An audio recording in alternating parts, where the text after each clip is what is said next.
Hello, everyone. Welcome to Big COC Energy. I'm Zraitor, your keeper. Our offering for episode 13 is our second session of Crimson Letters.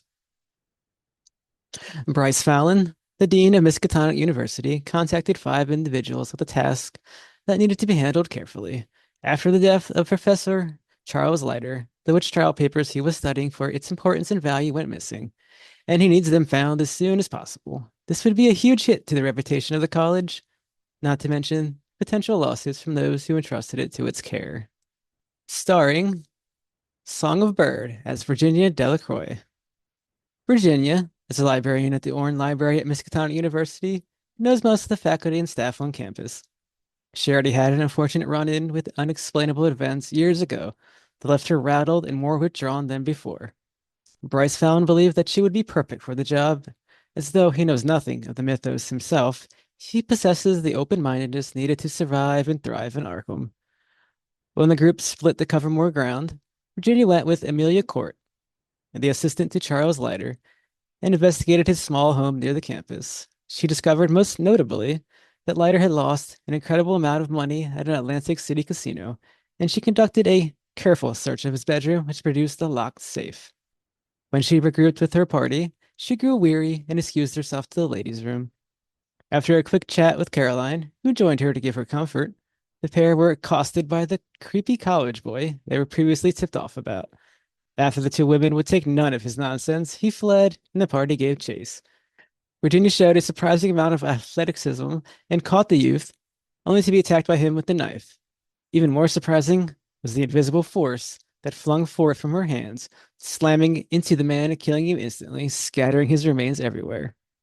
After returning to her home for the night with Caroline in tow, she was approached by Professor Roach, asking her to give him the papers if found in exchange for some unknown favor. She ended the episode quite harried, with newfound power bubbling up inside of her. Will she stay in control of herself as she continues down the Eldritch path? Starring EeiddKlabe as John Sanderson. John, as an alienist, has treated many in need, and in Arkham, many are in need. He himself has his own eldritch tale to share, but as he has said, perhaps that's a story for another time. Bryce Fallon was aware of him as Miskatonic University students who have suffered mental breakdowns have been sent to see John to get back on their feet. When the group split, John went with Arsenault the Baines to his place of work, Arkham Sanatorium. A patient who was mentioned to have dealings with Professor Leiter was there, one Cecil Hunter. He was admitted back in September and has had a complete nervous breakdown, becoming unresponsive other than through several sugar words. John attempted to gently prod them out, but found the affected man too scattered to be of much help to the investigation for now. But he did take note of the man's home address. When he regrouped with the party, a long chat was held in the cafe at the Miskatonic University, and John suggested perhaps something else was at play and didn't seem to trust the various people encountered thus far, namely Dean Bryce Fallon himself. The alienist suggested the party go rogue and solve this one on their own. Later, he decided the group should investigate Cecil Hunter's studio apartment after discovery of him being a forger employed by Leiter. He left with Arsenault and Frank, leaving the women to go off home to rest.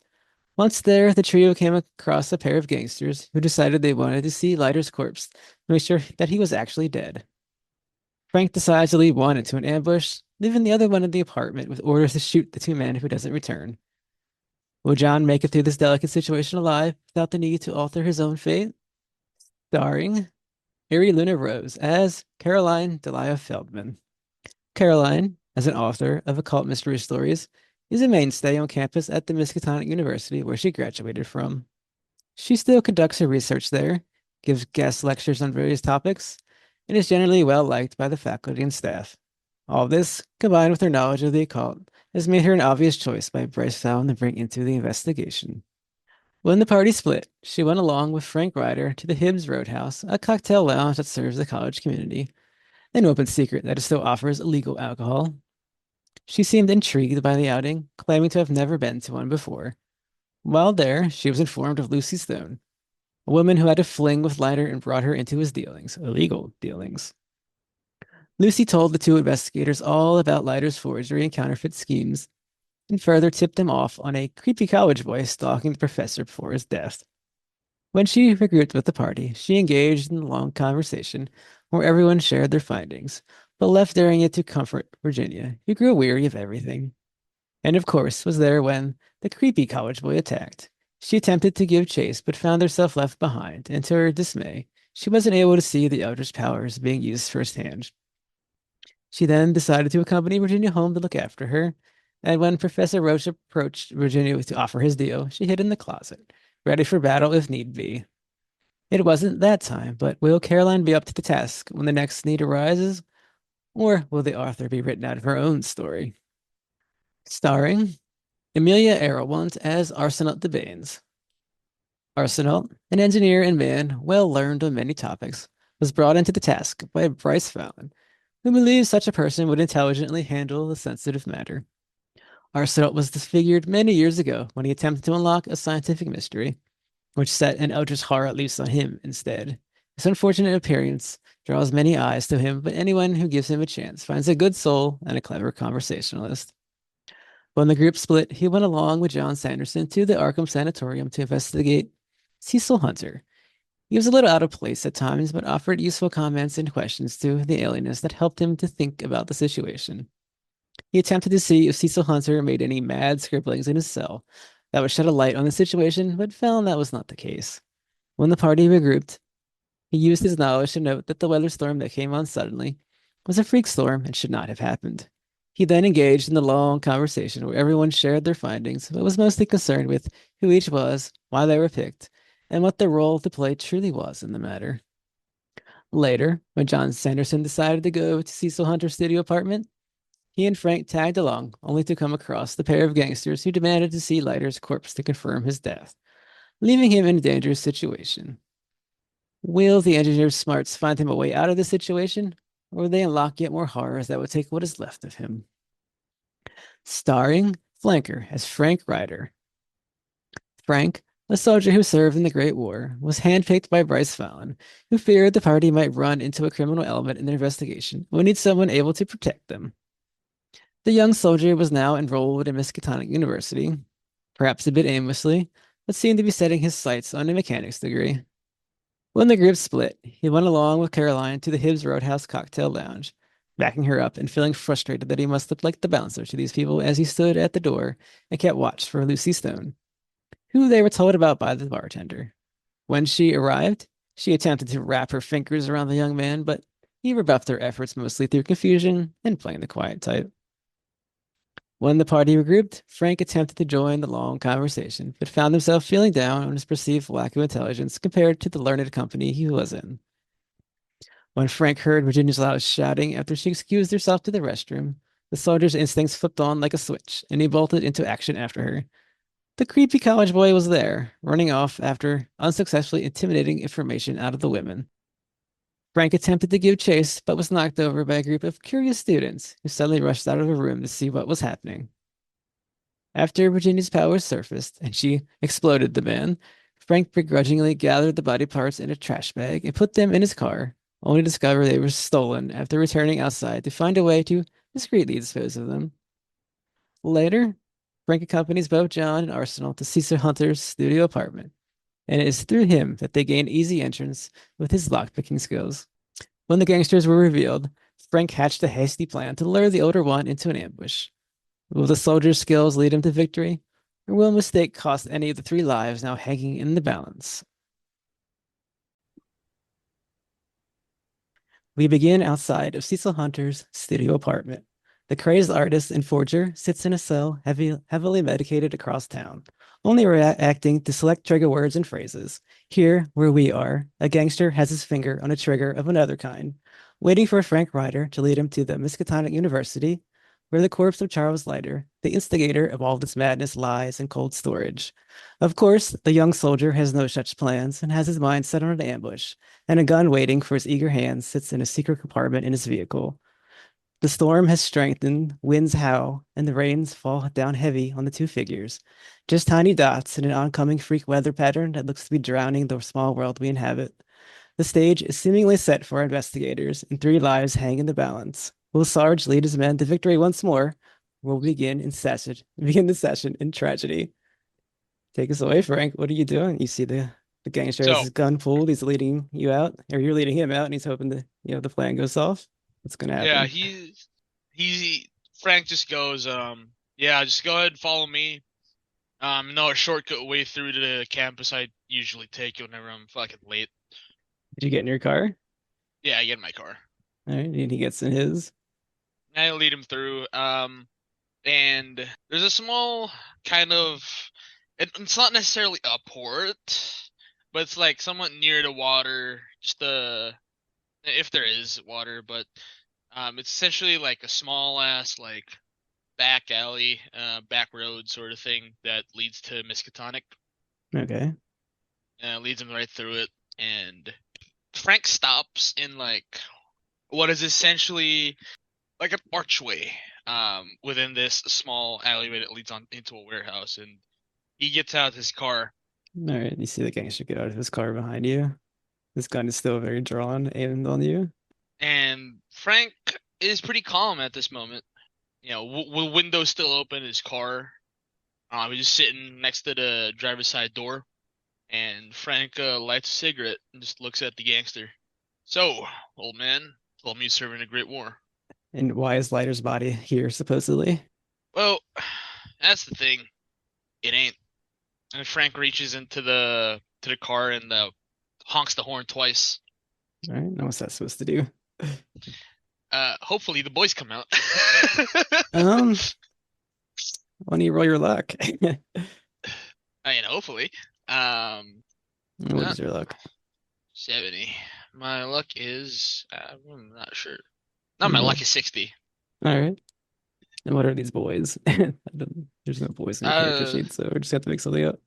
yeah, it's not too many of them from his old squad, but it's the one he was. It's the ones he was managed to save. One is his name's Thomas, last name Gunn,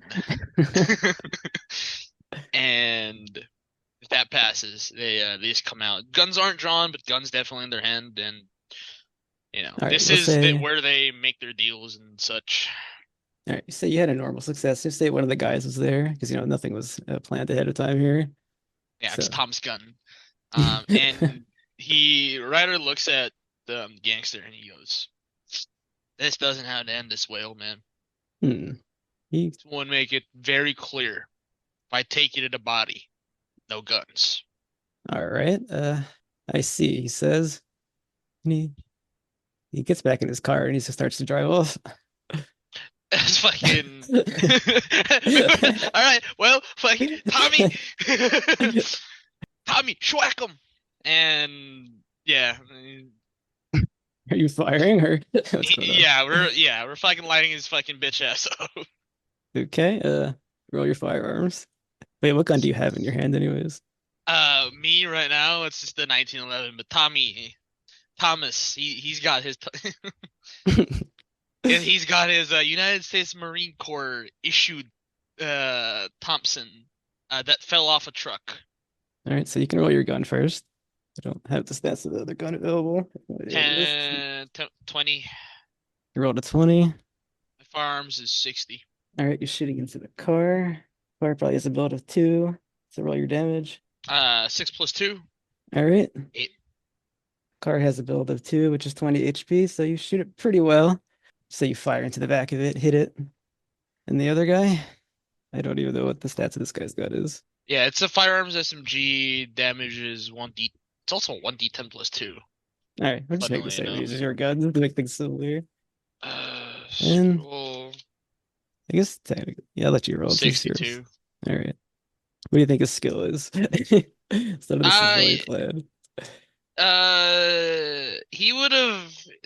He would be a little bit more acquainted to SMGs than Frank is, so we can say his rifle shotgun is 50 50. All right. thereabouts. So then Yeah, he misses, and so he therefore the misses. car gets away, And I go, heading Tommy, what the down. fuck are you doing? All right, and we are going to jump into the Cecil Hunter's apartment with the younger gangster looking at the other two. He's just staring at you. He's not saying anything. As you've noticed, he doesn't really talk as much as the other guy. Well, Well, we if he's gonna allow it, I'll continue to just kind of search the apartment and just to see if I can gain any more information on who this kid was and what exactly he was doing for um, our dead professor. Mickey finally speaks and says, "And what are you doing?" And he looks at the doctor. Well, you did say that we could search the apartment. Is this not what you had said before your friend left? Huh? There's nothing here. Well, we are looking for not money or valuables that you might be looking for. We are looking for information. Hmm. And what kind of Uh, information do you think you're going to find here? we don't know until we look, huh? Now, I wanted to ask, I assume there'd be a window in this apartment. Would we have seen both of Arsenault would have been looking out the window. He would have seen both the cars drive away. Yeah.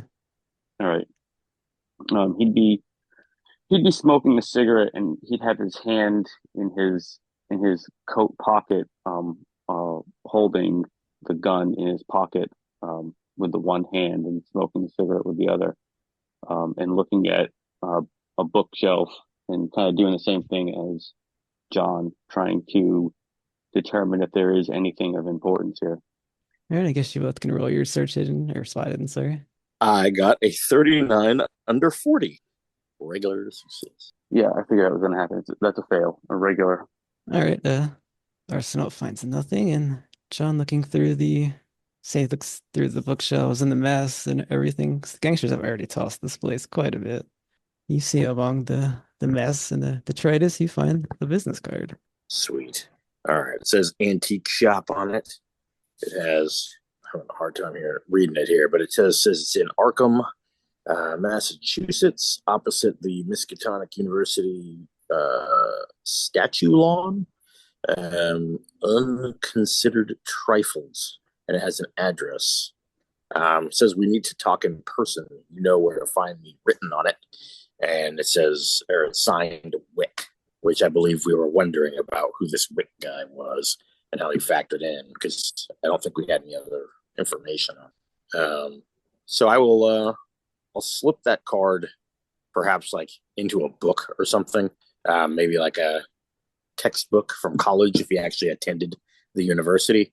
And I'll go, oh, here's an interesting one. And I'll set it down as though I'm going to read it later. All right, we will say this took a little bit of time, and then Arsenault's still near the window. You do see a car pulling back up. Can I tell which one of the cars? I would assume it was the. I can tell which one of the cars it is. Yeah, you see the gangster with the ill-fitting suit step out, and his Hmm. partner's looking out the window as well, and he's waving at him. I'm gonna turn and pull my gun on the guy. Does he already have his gun out? Yes, that's his response to the thing that pulls his gun. But he didn't have his gun out prior, right? I guess you would have done it at the same time. It's basically you both had the exact same reaction. Yeah, I guess I'm just gonna have to turn and shoot the guy. I was actually hoping to have had more time in between because I was gonna actually try to get to a point where Okay. I could do this before. You both have the same dex, and the plus 50 is the same. Hmm. Sorry to say that his combat skills are a little bit higher than yours, so he goes first. Say combat is initiated as the both form a plan to shoot each other at the same time. And as you're in close, unfortunately, it's both point blank range for you, which Hmm. gives you both advantage dice. He's going to fire. He rolled a 42. And let's see what his other one will be. Nope, he rolls a 42. So that would be 1d8. His damage is 1d8. He fires at you for 7 damage. Hmm. As you both have the same idea, you both draw a gun, and he's just a little faster. He gets his shot off. What is your HP? Sorry. 11. So half your health was sustained. Hmm. You're gonna need to roll Constitution to stay conscious. Do I still get my shot off? We'll figure that out when you roll your Constitution. All right. My con is a 70, and I got a hard success with a 22. All right, you stay conscious as you are shot pretty bad in the. We'll say you were shot in the gut. That's a pretty big damage. So Hmm. you were shot in Yeah. the gut. You stay conscious, and you may return fire now. right. Anything I have advantage with this? Yep, you have one advantage dice because you're in close range. Oh, well, in the first place, no, that is not great. 50. That is a hard success. Okay. But I could, can I spend the luck to bring it down to an extreme? Yeah. That's gonna be, I gotta edit that. It's gonna be bring it down to extreme with 15 points of luck. What's the full damage of your weapon? Change this stuff now, or else I will forget. Yeah, you did take a pretty big hit. Yeah. Right. My weapon does, where's the, oh, there it is. So it is a 1d10. So is it full damage plus roll damage? And that is an 8. So it's an 18. 18. Alrighty. Pretty sure that kills it. Let's see. God, I hope so. Yes. I Yeah, should we'll have say just that shot the whole should have thing. just shot the guy in the first place. Well, you could have rolled for it. Yeah, so he shoots you in the gut, you shake off the damage, you return fire, and the bullet just hits him right in the head. He falls down dead. Well, that was literally my plan because I knew John wasn't coming back in the best regard either way. That was I was planning on doing that, but anyway. All right, and then did Frank get into a car and chase the guy back or no? Absolutely. All right, then you're arriving just a little after he waved, and you were both out there. Guns are, I Yeah. guess they're gonna fire. He's gonna fire at you. Go Tommy, fucking kill him. ahead. Like, yeah, boss, I got it. And he's fucking sticking his Tommy gun out the window. I think your combat skills are higher in this case, so you may go first. Yeah, do the same thing. I'm gonna stick my gun out the window at 29. Okay. It passes. Yep, I need your damage. 5 plus 2, 7. Okay, he has 14, needs to roll his constitution. He rolled a 41 under 60. He stays conscious. I'm gonna say he's faster than your guy because he has better Patriot. combat. He will return fire at you with his 50. 39 under 50. Damage will be 5. Hit you for 5 points of damage. I'm still in the car at this point. Would he hit the car or would he hit me directly? Guess it would have counted as cover, so we roll his I'll roll his thing again, see if it changes anything. 75. Yeah, he misses it hits the side of the car. Tommy, fucking kill him, goddammit. Yeah, you can roll his now. 50, I think we set it at. Yeah, 78. Fuck, god damn it, Tommy. All right, we go back to the top with you. Yeah, fucking, I mean, I'm gonna head out the car. I'm gonna grab the shotgun out the trunk. Okay, would I count that That as leaving cover? Yep. Would that use my action or? I would say in this case, yes, because you got to dig through that compartment. Unfortunately, Well, you fine. I don't see it as a quick I'd action. be behind the I'd be at the trunk. So if he needs to shoot me, he's gonna need to shoot through the engine block or through Tommy. Now he's going to aim at you again. Let's see. We'll allow you to be in cover because he did take your action. That's fair. He rolled a 15 on his first one, so it'll change the 10s, I think. He rolled a 91, so now it hits the car for 3 more damage. Car is taking 8 damage. Tommy, I swear to fucking Christ, I will take your cut on the next fucking deal. So you hear a loud ping next to you as you're grabbing the gun, and then 88. Wow, this guy is. You are now shotgun in hand. I shoot. I don't think I have the stats for this weapon. I have it here. It passes my. Does that pass my? It's Does it definitely a pass rifle. my? Yeah. No, it's my rifle or shotgun is 40, so I straight miss. Oof. Yeah, you're flan too. Just get your shotgun. It goes wide. All right. Now, are you still on cover here? Yeah, Okay. I'd still be using the car as cover. All right. It's already got an HP here. He's going to roll. His first one is a 50. So if this is lower, that hits. But let's see what the damage. You roll the 50 again. You take 8 points of damage as he finally hits you through your cover. That's a pretty hard shot in the chest, most likely. 8 damage is quite a lot. I assume Constitution to stay awake. Yeah, depending on your HP.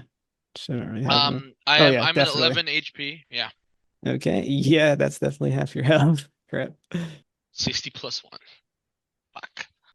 One over. Do you want to spend a point to lock to stay conscious? Yes. 100%. God damn it. So you take this hard shot in the chest and your hands 90 spike. plus 7. Yeah.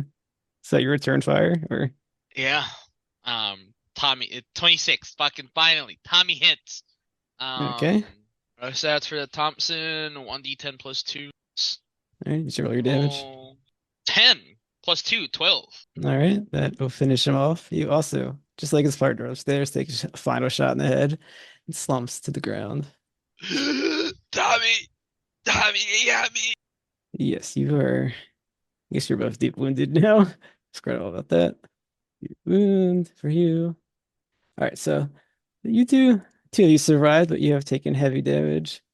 And we will go back up into the apartment upstairs. We'll say like just for the sake of the narrative, those gunfights happened roughly at the same time. John, you are looking at Arsenault Dubans, who was shot pretty hard in the gut. I think one look at the gangster on the ground, I'm like, he's dead. And then I turn kind of with a look of disgust on my face that I can't really hide, even though I fully understand it. Mhm. I'm sure that John has been around cadavers and had patients die on the table and plenty of times, but I think gun violence would be a bit of a different story, being in the same place at the same time as it going down. So I think he's not really able to hide his displeasure with this entire situation. But regardless, he still executes first aid or attempts to upon Arsenault, just to make sure that he doesn't bleed out from his wounds or whatnot, seeing how bad the damage is. Yep, you may roll up.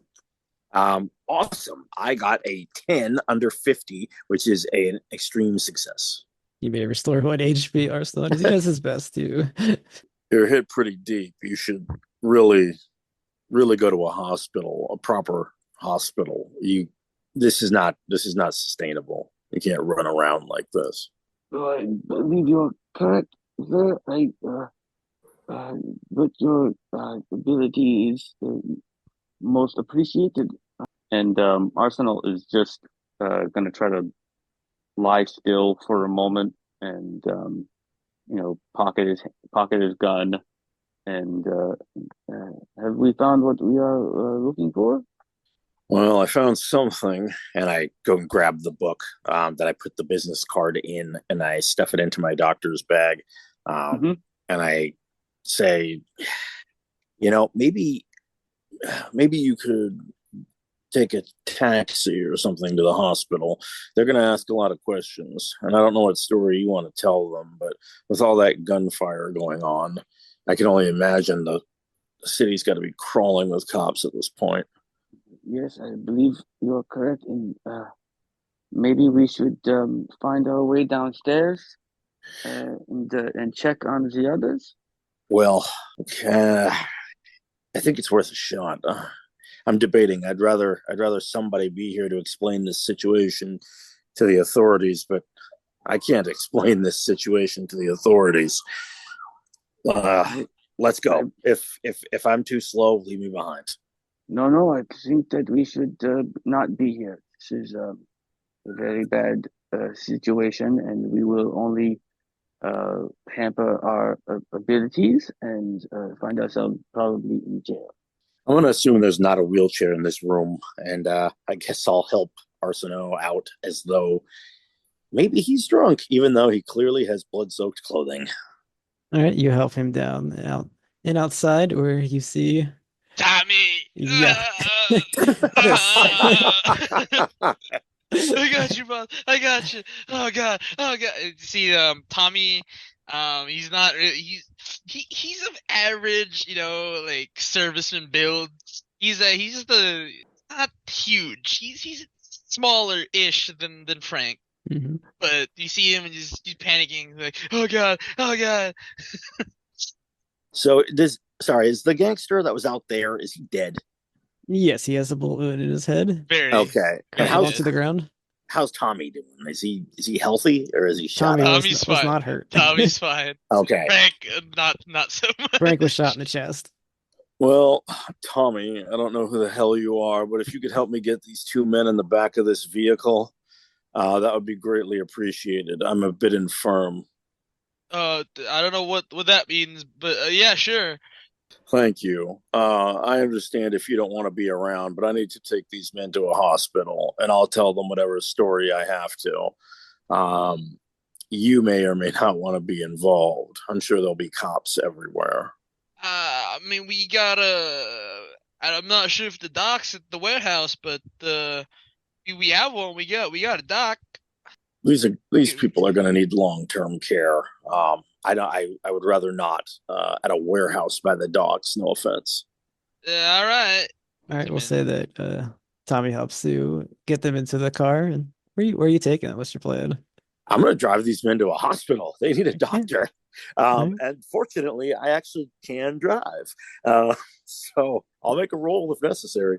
Arsenault would we should stow the weapons, I think, and say that maybe we were caught in as passers-by. Yes. Well, it might get me my license revoked, but perhaps I can state that I went to the young man's apartment because of something he said that got me curious, and I went there only to find that similarly to reality, that we found some men there who were in a heated argument, and guns were drawn and fired, and unfortunately, they're both dead now. If you are concerned about your future as a medical professional, I am concerned. Yeah, you could drop us off, and we could find our way in without you, and we will report that we were caught in crossfire. I suppose.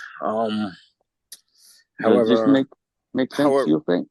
if we're going to go that far, we might as well say that I found you two, and since there's bullet holes in the car, we'll say it was involved in the shootout here, and that I drove you to the hospital. That's actually a good question. Is that car drivable? Yeah, both cars have bullet holes in them, but they are drivable. Because it was involved in a firefight. Yes. Is there Alrighty. some place that we can? Yes, let us get to the hospital, but there is some. We should definitely make it so the weapons are not discoverable. Yeah, just let me know what to do about that. Weapon disposal is not exactly one of my specialties. We can at least put them in the trunk. Do you have a special place? Well, the gun that this young man has is quite. Give me the guns. I got it. Take it back to the warehouse. Yes, let us drop him off at the warehouse, and then we will go to the hospital. I don't believe we're dropping anyone off. Both of you men need urgent. No. The other guy. Is he going with us? Is Tommy going with us? Well, he came in the car, so he'll need a ride somewhere. Okay, I kind of thought he was just going to run in the other direction. he's gonna run down the streets of fucking Arkham with a fucking trench shotgun and a Tommy gun. Yeah, that's what he's gonna do. Nothing to see here, officer. Let's see here. He just has Don't worry about it. The Tommy gun, the Tommy gun's still smoking in his hands. Well, I suppose we could drop Tommy off, have him take the weapons in, and then maybe I won't peel out, but I will be making haste out of there as soon as possible. I care not for Tommy Gunn's opinions or anything. So if he's like, "Hey, wait for me," I'm leaving. And then I'll take these guys to the hospital and I'll help them inside because I'm a doctor. Damn it! All right, we'll say this is the plan. You drop off Tommy with the weapons in the warehouse. You drop them off to the hospital. And where are you going? Because we're gonna end the night so we can go over to the ladies. Yeah, that's what I figured. Been waiting for a while. So I would I'm gonna bring them into the hospital. I'm gonna help them in. Mm-hmm. All right, so you're gonna stay in the hospital with them? Yeah, I mean, I might as well. Okay, that's why we shall end this eventful night with you three in the hospital, them getting medical care. It will just say you can both restore 3 HP, but your deep wound and your weakness will remain. As they just give them the full value for medicine on you guys as the doctors work on you. then we will skip to the morning. We will move over to Virginia's home. In contrast, the storm has stopped. You both had a wonderful night of sleep, and the sun comes up on a beautiful day, and you both wake up well rested and ready. All right. So, I looked at the last handout that we got. Want to Set look that that. one over again. Yep. So I'm just gonna read it. Mm-hmm. 6/11/1926. Finally, the Hob House Library was transferred to Miskatonic for a more professional assessment of its worth and significance. Put strong pressure on my superiors so that the assessment of the papers would fall to me. I'm now responsible for cataloging and inventorying project. There'll be something of value in all of this. 7/20/1926. Documents quickly proved to be a godsend. Amidst all these papers, I discovered a bound sheaf of previously unknown correspondence and evidentiary materials from the Arkham witch trials of the 1690s. I believe all these hysterical and superstitious reports of New England history are worth at least a small fortune. 8/28/1926. My money is running out, and some unfriendly casino creditors are threatening to violently resolve the problem. My debt has reached 11,000, and I believe that if I don't get this sorted out sooner, I'm going to end up dead. 9/4/1926. I've given the original trial files to Hunter, so he can start producing forgeries right away. Wick, as usual, has shown too much interest in the negotiations, but I believe that maybe I can get more profit through other buyers. Okay, so this would lead us to Wick. Would I know about Wick? We did get the Abner Wick name from Lucy as well last time. Okay. So yeah. Yeah, this name keeps coming up and up, but I'm gonna say neither of you actually know who he is. We knew he was an antique dealer, but we Mhm. didn't know like where his business was at all. And we haven't met with the boys to see that card yet. Okay, I imagine we'd have like a prearranged place to meet, like a cafe. I'm gonna say you two hear a loud knock on the door once more as you're making your plans. Oh, in the Okay, morning so before we leave the Yeah. house. Okay. yeah, Virginia rubs her head and says, I should move, Do you want me to get it this time? if you don't mind. Certainly. Caroline goes to the door. Who is it? There's no one there. She if there's no answer, she will open the door and look around. Yep, as you look around, there is no one there, but at your feet there is an envelope. You are very popular, dear. You have a correspondence, and I will hand it to her. Dear investigators, I hereby invite you to a formal dinner with me at the Crawford restaurant tonight. Remember, this is an upscale establishment. Be sure to bring your suit and ties. Sincerely, Mr. Abner Wick, 45 Boundary Street, 450 West Church Street. Do those addresses mean anything to me? I believe the business card said it was right next to Miskatonic University, so yeah. We know where that is. So maybe you've walked by, but perhaps they never meant anything to you before now. Yeah, it says it's opposite the Miskatonic University statue lawn, so you know where it is, but perhaps you've never been there, so you never had any reason to. Right. Okay. All right. So he wants to meet us for dinner, but there's no reason we couldn't go to his shop sooner. Yes, and perhaps if he's looking for us, then my thought that maybe he has the items of value is not the case. But it would be good to check it out sooner rather than later, I suppose. Let's see what the rest of the investigators have to say. I wonder if they found anything of use. Yes, we should try to meet up with them at the very least. But yeah, we could just make the cafe at the Miskatonic the de facto place to go back to when no one knows what to do. All right, so it is morning. The two investigators have been fired upon, have regained 3 HP, and are released from the hospital. And oddly enough, there was no questioning what happened. Awesome. When they're discharged, I suppose I'll sort of take custody of them, so to speak, and get back in. I guess this bullet riddled car, and head back to the Miskatonic. On the way there, I'll ask him, "How do you feel?" He's got fucking shot, Doc. Yeah. I was punched in the stomach very hard. It's not nice. Well, I'm going to be honest with you both. You look like dog shit. And if I was your attending, I wouldn't have signed you out. But since they made the decision to do so, I suppose it makes our lives potentially easier. Yes, I think you are correct. Maybe we should go back to our respective homes and get at least clean clothes before we head to the university. That sounds like a good idea. I'm going to be honest, I'm not a taxi. So I'll take one myself back to the Miskatonic. I'm actually curious to see what the ladies have been up to. Hopefully, they are feeling a little bit better today. Yes, yes. Hope they are in a better state than we are. All right, we'll say, Also, I'd rather not go be on. driving around a car with bullet holes in it. Understood. I would rather not be Don't driving worry, around with bullet I'll go holes in me. borrow another one. Maybe we should also visit your friends and restore our weapons. Yeah. Yeah, sure. I mean, if you A- want to go to the warehouse first. after some clean clothes, I think. Which is it? Because I'm gonna head back to the warehouse because that's where I sleep. Well, let us go to my place first, and I will get the clothes, and then we will go to the warehouse. Sure. All right, well, all that can just happen off screen, and Yeah. you all appear.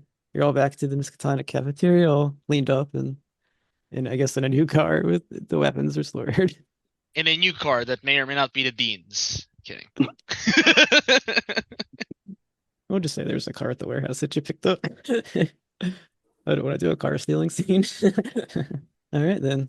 The entire group is it's all back together in the cafeteria once more. And as you're all sitting down, you see that Bryce Fallon has joined you at your table this time. He looks around at Fallon. everyone. Has there been some trouble? And he looks at the Frank in the eyes as he says that. No trouble. No trouble, Dean. It has been a wonderfully restful evening. He shakes his head and Arsenault. Frank sits down with a table with a tray full of food, and he sits down and goes, God damn it. It's like Bellawood all over again. What about you, young man? Are you a little more honest than the professor over here? I mean, he sits down and he says it's like Bellawood all over again. And After he all, just you were asked no goes, questions. I made sure that the police were Nope. smoothed over for now. Although that did cost a little of our funds here at the Miskatonic. Well, we have been cleaning up quite a few messes in this short time of our investigation. Things have gotten weird and a bit terrible, but we are managing. You're managing, okay? And you said weird. What does that mean? Well, weird as in showing up to an apartment to try to investigate our little issue, only to find that gangsters pursuing a gambling debt are there and armed and dangerous and shot us half to death. I would say that's pretty weird. A gambling debt, you said? Yeah, didn't you say something about our dearly departed Mr. Lighton having quite a gambling problem? Yeah, so that wouldn't be weird. That would be foresight on my part. After all, I brought the soldier along so that he would fight them off for you. The criminal element showed their face. I think the weird part is they happen to be in the same place at the same time with the same idea as me. I went in the middle of the night. I mean, what are the chances? Yeah, Well, if I were a criminal, I would do my work in the middle of the night. I don't know about you, gentlemen, ladies. Speaking of criminals and middle of the night, what is wrong with the men in this city? Should not be visiting unaccompanied women in the middle of the night. Your Professor Roach has quite the nerve. Classless. I will have to have a word with him. He was curious about this whole business. I assume if he is to eventually take over the research, that makes some sense, but he should not have come to try and visit poor Virginia in the middle of the night. Very improper. I agree with you completely. I will take him Granted, aside, have a word it with him technically later. was proper because I was there, Hmm. but he did not know that. Why didn't he know that? Well, unless he watched us walk up the street, he wouldn't know that. Hmm. I Well, don't live with Virginia. well, I know that. I'm just confused why he didn't see you as well, if you were home with her. Oh, I was covering her in case there was trouble. We didn't know who it Ah, was at first. I see. Well, good thing it was just the old Professor Roach then. Anyways, I will. And he kind of scoots his chair back loudly. Just pretend I'm not here. I'm just going to listen in, and you may. I guess you've come here to figure out what's next. I'm just going to listen in. You do your thing. Pretend I'm not here. He crosses his arm and looks at everyone as you speak. All right. So we found out yesterday, folks, that our dear departed professor was in contact with a local antique dealer. Maybe he was corroborating some things about the papers with him. We should go and question said person or look around their establishment. We apparently have gotten some sort of invitation as well. Virginia shows the envelope, and he says, I think it would be worth visiting him at his store before dinner. Interesting. Abner Wick. Where has this name come up before? It sounds very familiar. Lucy knew it as well. I wasn't there for that, but perhaps you debriefed me and I simply held that in the back of my mind. So someone visited you a second time in the same night as what you're to deliver this letter. That is very, very strange. This was in the morning, so, and no one stayed. They just left this on the doorstep. Curious. Well, long story short, I had to take these boys to a hospital last night, and it was quite a bit of a hullabaloo about that. And I glance over toward the dean, who I'm supposedly ignoring. His eyebrow goes up. And I'm just like, and I'm not so sure I like this arrangement here. I feel as though there's something that you could perhaps tell us that would keep us a bit safer.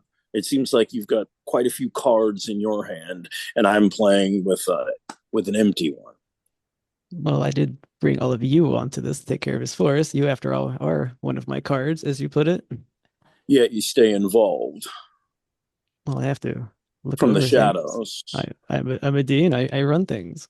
If your purpose is to keep your distance, if that's why you sublet your dirty work, then I suppose perhaps you'd want to not intervene and have cops not question us, as convenient as that was. Something tells me that this is more of an experiment than it is some kind of a stealth operation. You're quite worried about things, aren't you, Doctor? Well, what would you tell one of your patients with these delusions you're having? Well, unless you have a degree in psychology and are a world-renowned psychoanalyst, then I suppose maybe I'll worry about that. Well, I must concede that I am not. However, I am on your side. You are seeing shadows where there are none. Oh, I disagree entirely. However, I suppose that would be a bit natural. I don't yet know this term because it hasn't been invented yet, but gaslighting is what you're doing to me right now, sir. What does that mean? A very innovative word. We have electricity now, sir. What's gaslight? A lamplighter? I've never heard of this profession. No, yeah, I think the doctor here is very clearly upset with this dean and is kind of making a bit of a scene, a bit on purpose to be like, all right, like I'm not, but he's trying not to involve everybody else like directly. He's just trying to speak for himself, but also at the same time sort of hint to the group like, what the fuck is going on? Because it's not quite adding up to him.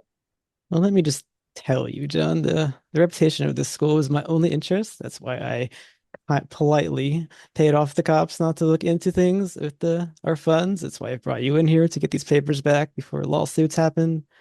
That is my only concern here. I am entirely on your side. I am not a villain. I do not care about any of this other stuff. I merely want the papers back. Virginia's going to clear her throat and say, Dean, what do you know of Abner Wick? I believe he runs an antique store around here somewhere. I've never had occasion to visit it myself. Well, Who would know more about him? Someone in antiquities? Perhaps we can talk to somebody there who has dealt with him. Well, there should be plenty of people on campus that deal with antiquities. If you wish to speak with them, you may. Suppose it couldn't hurt to try, but they don't have any sort of. He's not a formal consultant with the university, like, for example, when I do a guest lecture. No, he's never had anything to do with us officially. Perhaps he's making deals if these kind of letters are appearing. I don't know. I will have to look into it myself. Perhaps you should let us pull that particular thread first, just in case it is more of this underground business that you don't want to be involved with. He does seem the obvious next step in your investigation. Indeed. Well, I don't necessarily want to go in blind, so I don't know if it would help, but Virginia works at the library. She could try to do library use to find out anything about him. There might be records of Auckland that I could find. Yeah, you can try that. I guess that would be later because you're still talking right now. Right. I'm not opposed to doing a little research before we go anywhere. I think it's a splendid idea. Dean, if you don't mind, I suppose we'll get back to it.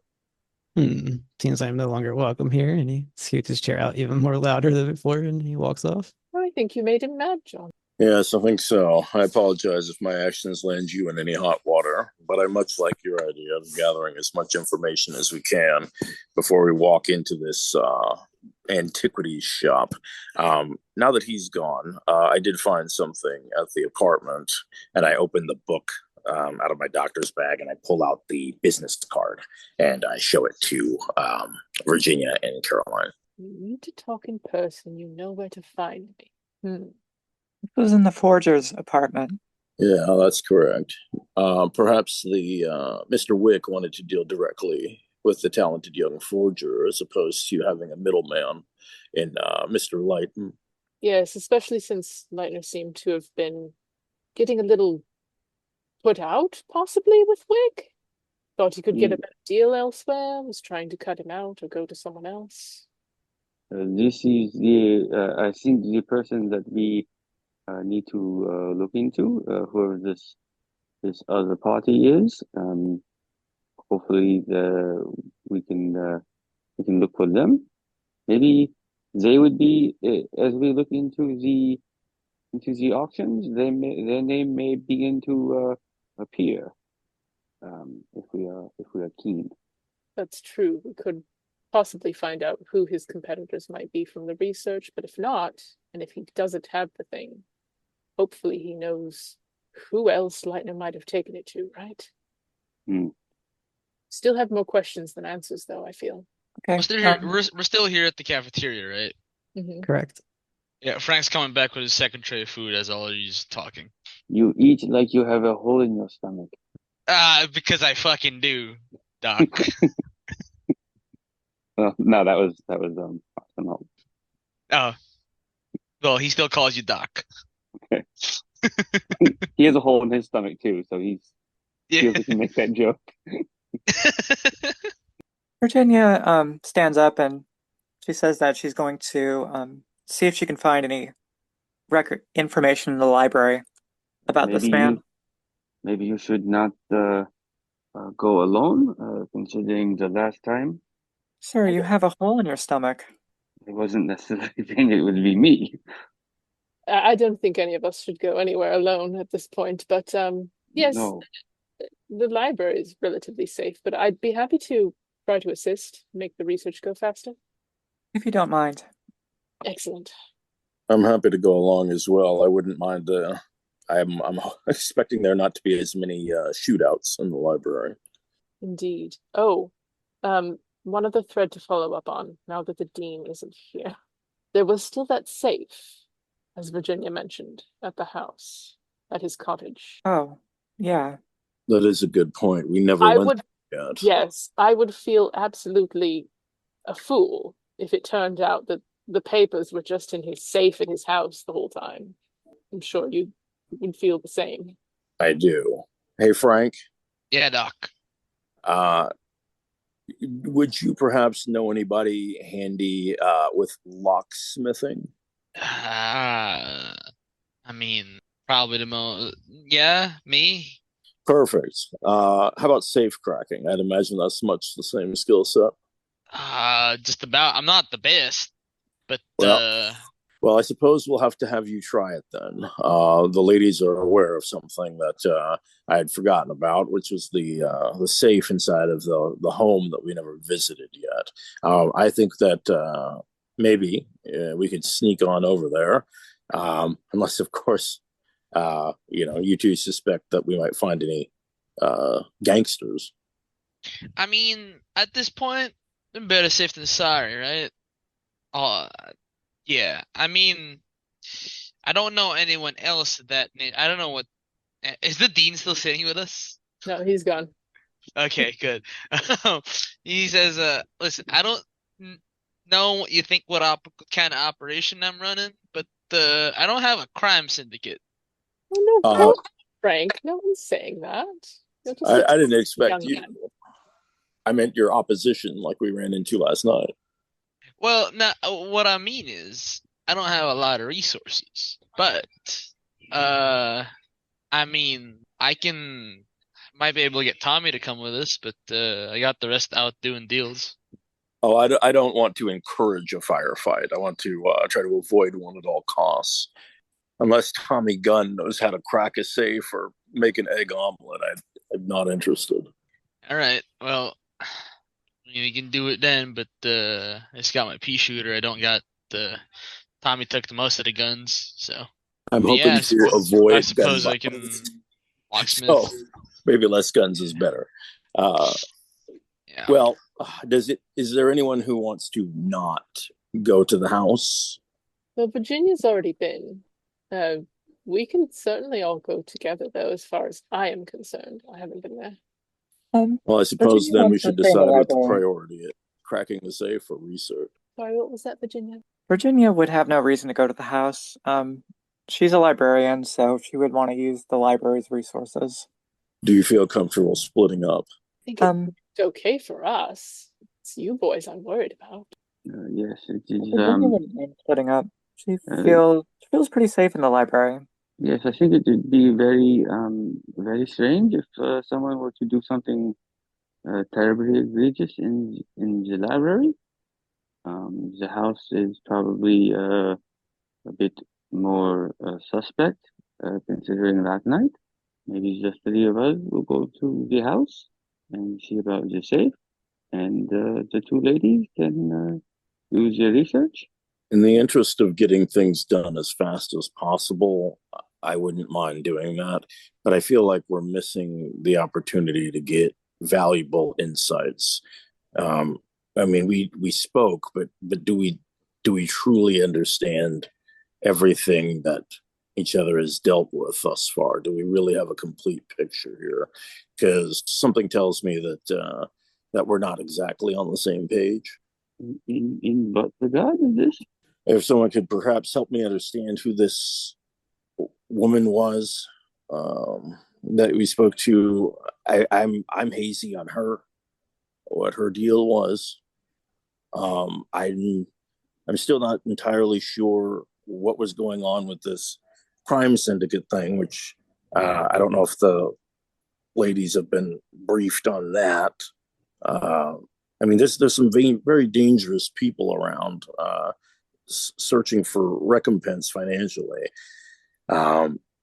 It seems like things have gotten quite out of hand. I think so. Yeah. And above board, you're talking about the woman that they met at the bar. Yeah, that one. Okay. What was her name again? I forgot. Lucy Stone. Lucy. That's right. Lucy in the Sky with Diamonds. Yeah, She was she's involved with Charles. and clearly not to be trusted. No, indeed. I recall many people saying that Charles was quite repelling. So it is very interesting. What did this woman perhaps with a nightlife? You think what would she want with such a man? Oh, but I think was if she actually would, quite charming. yes. It was Professor Roach who is repulsive. Oh, I had that backwards then. Sorry. Yes, Charles was a bit of a womanizer. He never really bothered me, but then again, I'm fairly plain looking. He liked girls, probably like Lucy, young, pretty. not to be trusted, but she was very interested in whatever she could get out of him, I think. He Yes, took this her is to why. Atlantic City and Tell me, why exactly was there a firefight?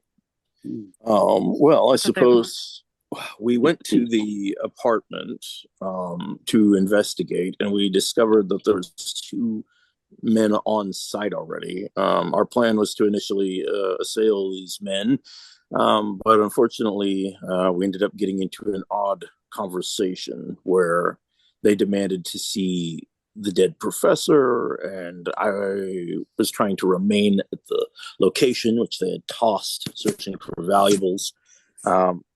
Long story short, when we split up, it was at the behest of these gangsters who demanded that Frank take him to see the body, while his younger accomplice remained at the apartment or artist studio with me and Mr. DeBane.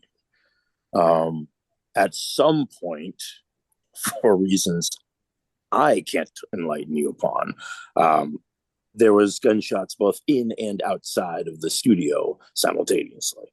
I knew that. Turns to Frank with a raised eyebrow and says, from what the doctor is saying, it sounds like this all could have been avoided if you'd simply shown them the body. They were looking for money. They'd seen he was dead.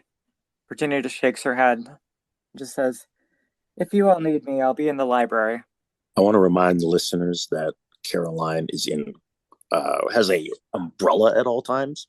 Yep. If I remember correctly. And galoshes 100% on her every feet time. right now Every while time. talking about this. yes, in a raincoat, always. Well, Frank just sits there and he looks at yeah, he looks at the doctor, the two doctors, whatever. He doesn't care, and he looks at him and he goes, "I mean, hey, I don't like gangsters, all right." After last night, I tend to agree. It was an unfortunate situation, and we handled it the best we could. Maybe we made mistakes, but we are both alive, the three of us. So we move forward. Correct, but I can't, Virginia, thank you. How exactly is it that he didn't get shown the body? That's what I don't understand. He was going to follow you to see what happened. Well, we took a little shortcut and no idea what happened. He just, pulled a U-turn and went back. So, I had to follow him. With Tommy Gunn. Actually, I wouldn't know him as Tommy Gunn. I would know him as Tommy. I'd be like, with Thomas. Yeah, with Thomas. Thomas Gunn, who had a Tommy gun. An armed man named Thomas Gunn. I managed to. I picked him up on the way. No, I'm afraid I don't. You picked him up on the way. You were supposed to be showing this man the body so he could confirm that he was dead and then come back and release us from captivity with an armed assailant. John, I think that this was never, unfortunately, going to go very well. Let us put last night behind us. We will learn. It is. I'm uncomfortable with the extreme lack of information that I have at the moment. So forgive me if it seems like I'm snapping at you. No. I may wish to join Virginia, perhaps, in the library for a change of pace. I would like that, Doctor. If you need so, the two of us can go to the house and see what we can do about the safe. We will be a bit more cautious, I think. I wonder if maybe I should go with you boys. You seem to get in an awfully lot of trouble. I would appreciate that. A slow hand and a steady mind may help us. Well, I don't know about that, but I'll do my best. She just smiles real big. Take care, Caroline. And thank you for last night. No problem, dear. Anytime. All right. Virginia kind of brings her in for a kiss on the cheek. Well, we leave? we should perhaps meet back here in, what do you say, maybe a few hours before lunch, round lunch, go visit this antique shop? Is that the plan? Sounds agreeable to me. All right. Well, hopefully we'll see you then. If you don't see us, then maybe something has happened. Good God. Meet us at the hospital. All right, and how are the three getting to the home? Are you driving? You said it was walkable, right? Because it's his cottage. Yeah, it is walkable, yeah. I don't know if they're taking a car or not still. All right, that leaves John and Virginia in the library. You three are off to the cottage. I guess we'll start in the library. Virginia is going to, once the three of them leave, she's going to kind of turn to John with sort of a scowl and say, "That Frank boy, he's lying to us. He thinks we're stupid." Yeah, I'm afraid that he attempts to hide his criminal background, which I picked up early on, and of course it came to be true. But in this scenario, I'm surprised I was so blind to see it. So it really doesn't make sense how such a simple task escalated into what it did. I'm not sure if he takes it seriously enough that two people almost died, and more could have. But I suppose that's not the first since we've started this odd chore of ours. He sighs and says, "The dean should show more discretion." I think he should. There is something about his level of involvement that makes me uneasy. It seems as though he's a puppet master pulling the strings as opposed to some distant benefactor as he acts as though he is. Between the paranormal and now the syndicate, this isn't going to end well. We just have to find these papers and hope that either destroying them or getting them as far away from here as possible Perhaps the dean is will right. at least save the school and lives. Yeah, I think the dean might actually have been correct when he said I was losing my mind, because I'm compelled to journey further down this track and see to it that these papers are found and, in my personal opinion, destroyed. I wouldn't blame you for turning around, but I feel like I'm too far in. She kind of stops and says, "Well, there are things I want to know as well. Perhaps you can help me, but perhaps Anything? for now you can help me find out about this Abner Wick character." Sure. Well, I suppose we'll get looking through the card catalogs then. All right, I'm gonna do a use library roll. Yep, go for it. I will also do a library use. You may as well. Oh, extreme success. Okay, Your turn, Doctor. uh, I got a 63 over 60. Mhm. I'm not a big believer in spending luck, but I'm going to spend 3 luck. I'm going to make it a regular success. Well, the Virginia in her workplace is clearly adept, and she does find that he does actually have a library card at the library. You scroll through all the old stuff. You see his name appear. He buys some antiques, different pottery, different books here and there. His name pops up every now and again, but there's no pictures of him. There's very little information about the man himself. It's pretty clear he's spending his wealth to keep himself concealed. All the information checks out on his place of business. The address is correct. And yeah, unfortunately, there's not much to find about him. He's very well hidden otherwise. Well, that tells us something. The fact that he's goes to lengths to conceal what he does. Do you agree, Doctor? Must be quite wealthy to do so as well. It makes me wonder. This Abner Wick could be a completely false identity. Who's to say this is even one single individual? One single individual. Yeah, perhaps it's a cadre of individuals. The dean being one of a triumvirate of sinister, and perhaps he was right, and I am losing my mind. Well, if you find evidence of a triumvirate, I would love to see it.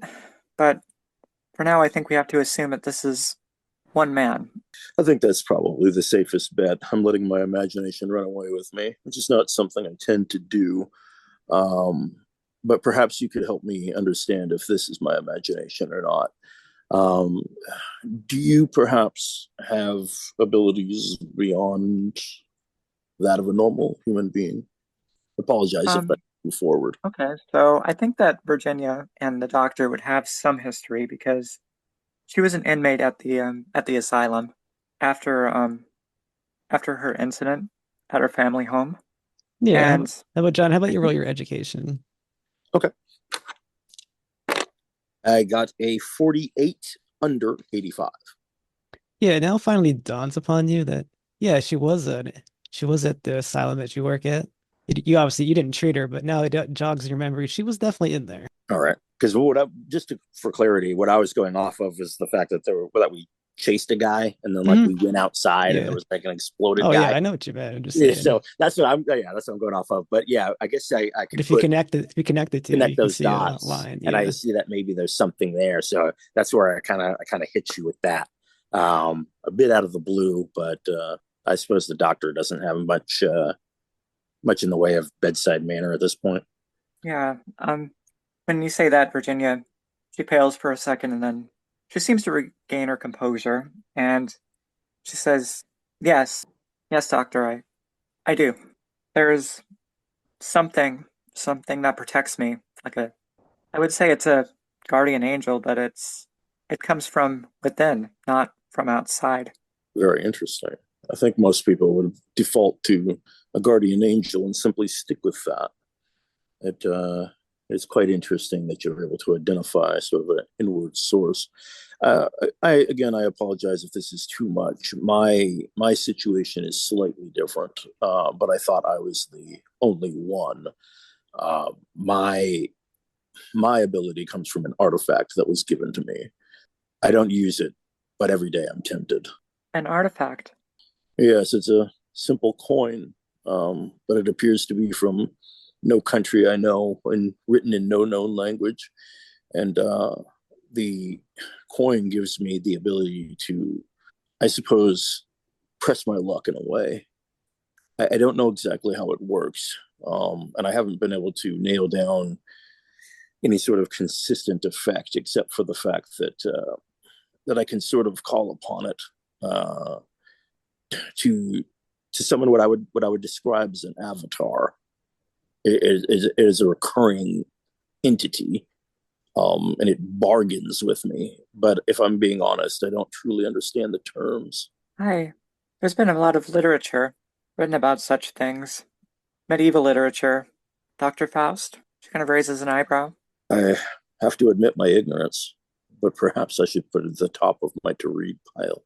She says he made a deal with the devil, and the devil helped him. That's what when you say that, that's what it reminds me of. Yeah, it sounds like a very apt description. I can definitely see the parallels. I hate to admit it, but I haven't found much in my search here. Simply that this guy buys things occasionally. Well, I'm glad that you shared that with me, Doctor. I'm glad we had a chance to talk between sensible adults. I do hope the others aren't getting themselves hurt again. Well, let's find Well, out. yeah. And we shall skip over to the other three. Frank, Arsenault, and Caroline arrive at Ryder's little cottage, and the door is wide open. Oh yeah, that's immediate red flag. Yeah, because I was gonna say, given what they told us happened last night, Caroline would God be very on fucking guard damn it! No about, gun, like, no the no firefights. conditions. Like Frank's going ape shit in the car. He's like, yeah, right. No fucking guns needed, right? Nothing. It's all. Keeper, are there like vehicles parked right in front of this place or very nearby that look like maybe they don't belong on this street? No, I would say it's empty in front of this place.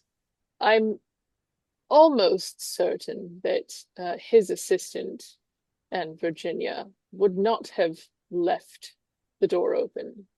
So this is very concerning.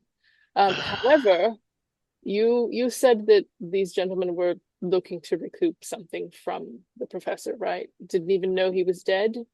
They could have come here first and then They found could have. something. They could have, but at the same left the door time, open. Yes. are we really gonna take that chance? Yes. No. We must act as if there is someone unsavory in the house. I apologize, Miss, I'll go but first. I'll go first. See whatever is in here. I are only got my you? pea shooter. Yeah. Yeah, I'm armed, but wish I had something else. I am armed. Do we want to walk around first, see if we can get eyes on anyone might be Yes. inside? Let us look around a little bit. Keep our weapons hidden for now, but be prepared. Sounds like a spot hidden for everybody. She has What like is her my hand spot on her hidden? gun in the purse. the Derringer. The little derringer. The very useful Derringer. It is. Better than nothing. 57 over 40. Let's see. Nope, I guess that wound is bugging you too much. Just taking your concentration away. That's a fail for me. Okay. Okay, so that's a fail for me too. Yeah, you're all unsure. You continue with the same unsure feeling because you failed to notice anything. Confirming or saying that no one's there. I don't see anyone through the windows as we've walked around. Shall we? This regard, I think I will not say ladies first. I shall, unless Frank, you want to go? Yeah, sure. All right, I guess Frank leads the party in, and you enter, and the place is fairly undisturbed. It's pretty much as Virginia described it, I guess, in their conversations. I guess she would have told you where the safe was. Or just Safe open. The safe is open, yes. Motherfucker. Well, we do not need to open it. Frank see. enters wherever the room of the safe is, and he just goes, "Well, And the only might thing in want to there, come take a look it at is this." you see a bunch of papers. They do say which trial papers on them. Oh, And as you flip through, you see that they are incomplete. It is clearly one of the forgeries that Cecil was working on, incomplete. And whatever else was in the safe was taken. We do So have what are we something thinking? here. Apparently, there were more than just the two we dealt with last night, floating about. Mafia folks must be good at picking a lock, and they were able to abscond with something. Caroline will good. grab these for forged papers that are left and kind of be looking through them. Yep, what was finished was clearly a good job, but it's missing most of the good stuff. It's about maybe halfway finished. And the two of you had been here, or someone had been here at some point Virginia and looked around the house.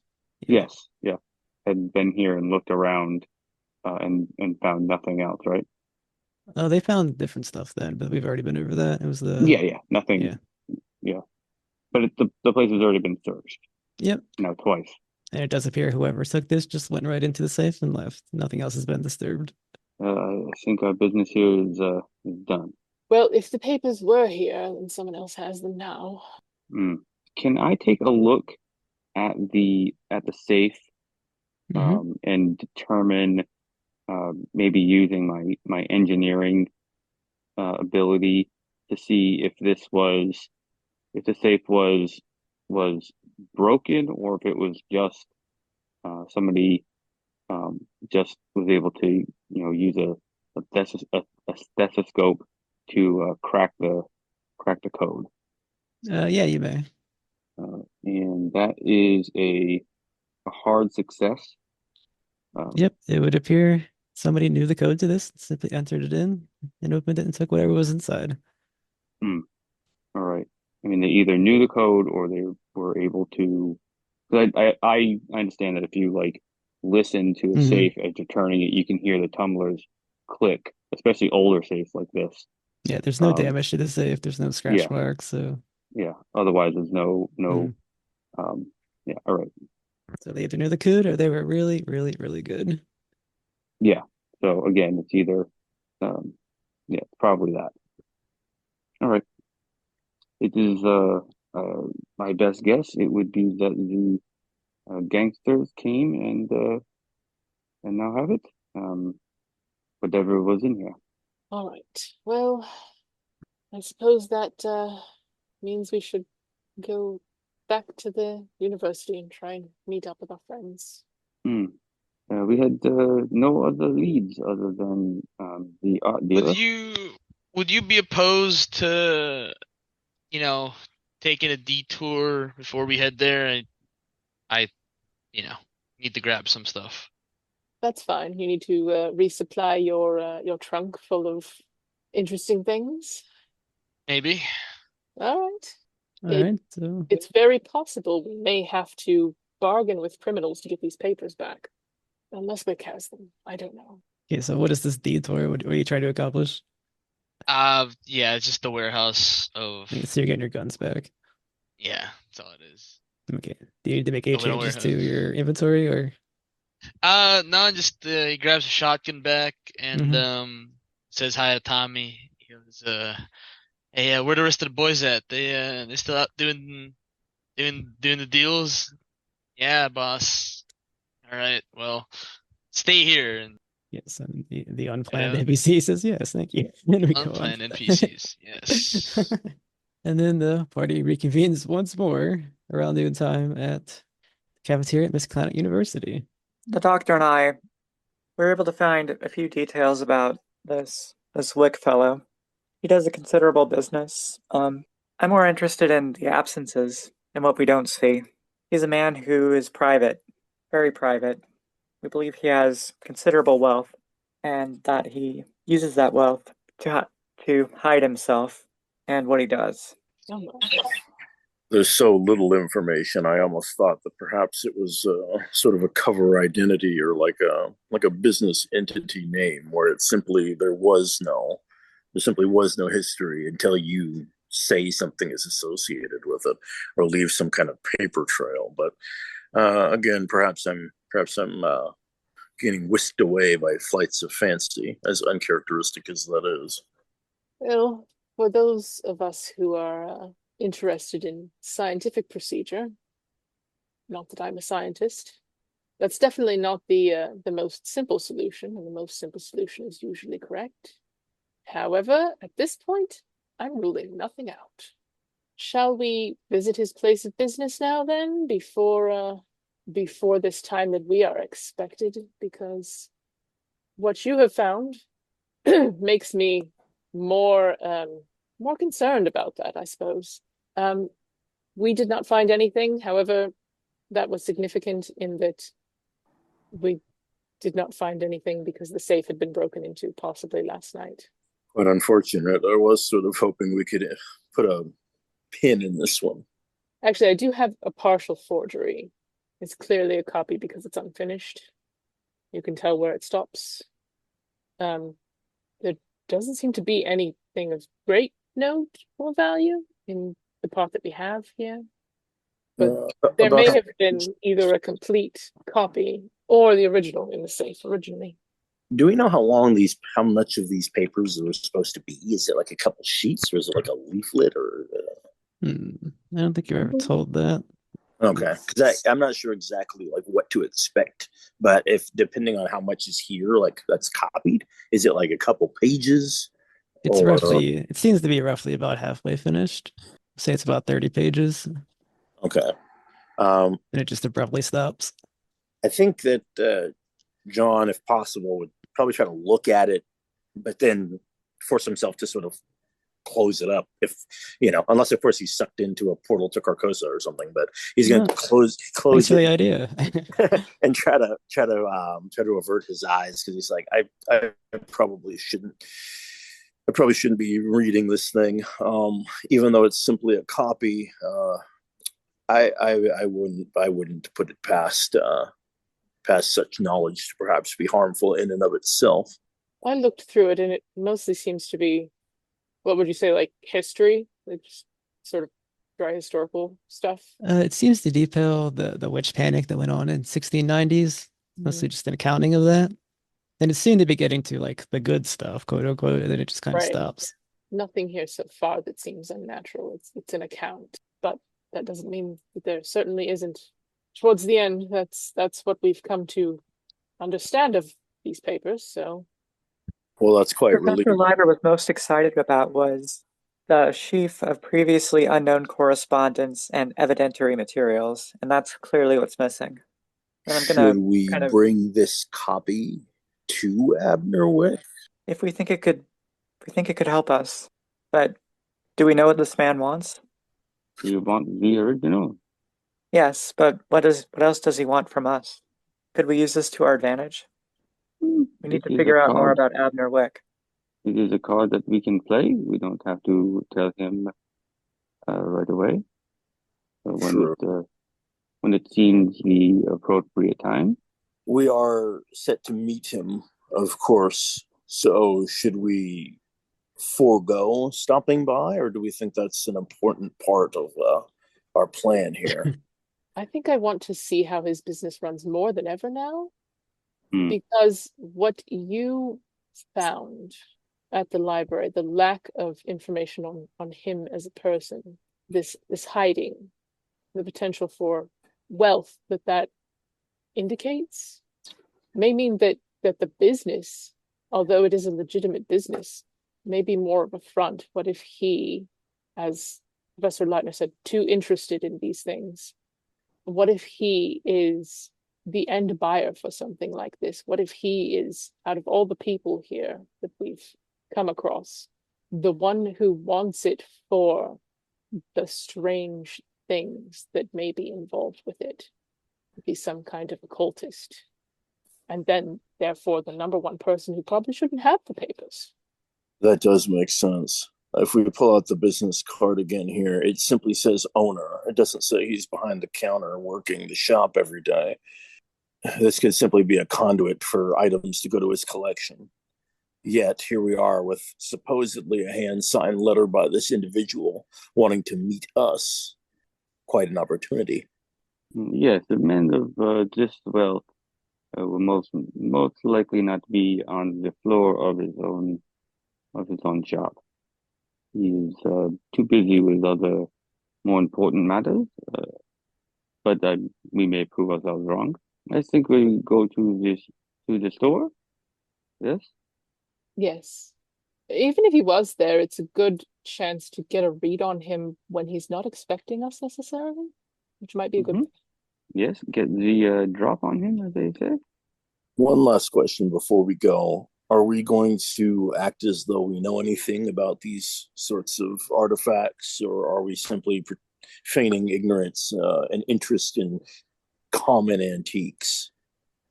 I'm worried that if we mention these papers off the bat, we'll raise the wrong kind of alarms. Let us find out what he knows about us. Um, he knows that we are investigating. Um, he can assume what he likes, and if we Not can Mr. figure. Wick, per se, because he already knows what we're up to, but I simply mean to the staff at the store. Oh, oh no, no, we should just be antique interest. Yeah, you all ready to go? Yep. Yeah. All right. And then you arrive at Unconsidered Trifles, which, as we said before, is really not that far. It's just across. Seems to be almost well hidden, but it is also a legitimate business as you see people coming in and out. And you all stand outside of the door. Are you going in? Are you looking around first or Yeah, I think Virginia's just gonna walk right in. okay? What Then does she see? you see a few people there. You're expecting the antiques, and I guess if you're looking behind the counter, yeah, you do see a man standing there. He's quite large and fleshly. Seems a little effete, maybe 50s, 60s. Seems like he was powerful once in his youth, but maybe he's gone a little soft. Okay, this is the owner. She just kind of nods to him and sees how he responds. Yep, so there's a little bell that when you walked in it dinged, and he looked up at you and he nods back and says, Virginia, you're a little early. I was hoping for dinner with you later. She said, "My apologies, Wick. I haven't had a chance to drop by." And she just kind of looks around, makes a show of kind of looking around at He the wait. antique. He waves his hands dramatically. Well, you may look around as you please. Are you are you Arsenault would here go in. alone? And I guess Arsenault would go in. as he says that, Arsenault walks in. No, Arsenault de Baines. Hello, welcome. Uh, Hello, it is a pleasure to meet you. Likewise. But as I Frank said, walks in. hmm, First time he's been in an establishment like this. I don't believe I know your name, young man. Have you done anything Uh, of note? uh, I don't, I don't know what you mean of note, but Academically, uh, of course, young boy. And he just laughs. oh, no, I'm just a student. I see. So, Perhaps one day then. don't you know this young man? He won the war. Ah, well, that was a effort from many involved. Frank's eyes squint at this man.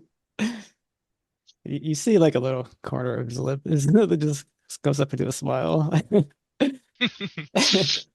He plots black murder upon this individual. I'm kidding. Yeah. Frank doesn't get along with many people, does he? Oh, he's so easy to No, provoke. people who haven't been in the war does not earn his respect unless they're nice people, like Caroline or the Bane and the other doctors. And is But the rest everyone of your else, We're all doctors. Frank. they're all Yeah. doctors. It's Frank and the doctors. And then he says, is the rest of your party with us then early as well? Ding ding. I'm just a Good. casual. Oh, well, I guess there goes that. Well, if you step in, Doc, Caroline will step in with you. She's like, "Oh, I guess we are all storming the place." I see. John Sanderson's. Caroline, I'm aware of you too as well. Well, I suppose, and he waves his hands, is out to everybody, and I guess we're gonna close down early today. And he rushes the few people out, and he locks the door, and he turns the thing over, it says closed. So, well, I don't have much seating in here, as I was not expecting this to happen so soon, but very well, here we are. You thought to what? Get the drop on me, or do some investigation hoping I wasn't here? What is the plan here, everyone? I Get just get the drop on you. No, I'm not an assassin, sir. Oh, I didn't mean that way. I meant with information. You wanted to get something on me to leverage, perhaps. You're worried. I suppose I can. Keeps coming up. Yes, I suppose it would. I was very interested in those papers, and I've had my agents out looking for it and doing our own investigation as well. Virginia clears her throat and says, a young man who pulls knives on women outside of the bathroom. Is he one of your agents, sir? Oh, absolutely not. We were following that man.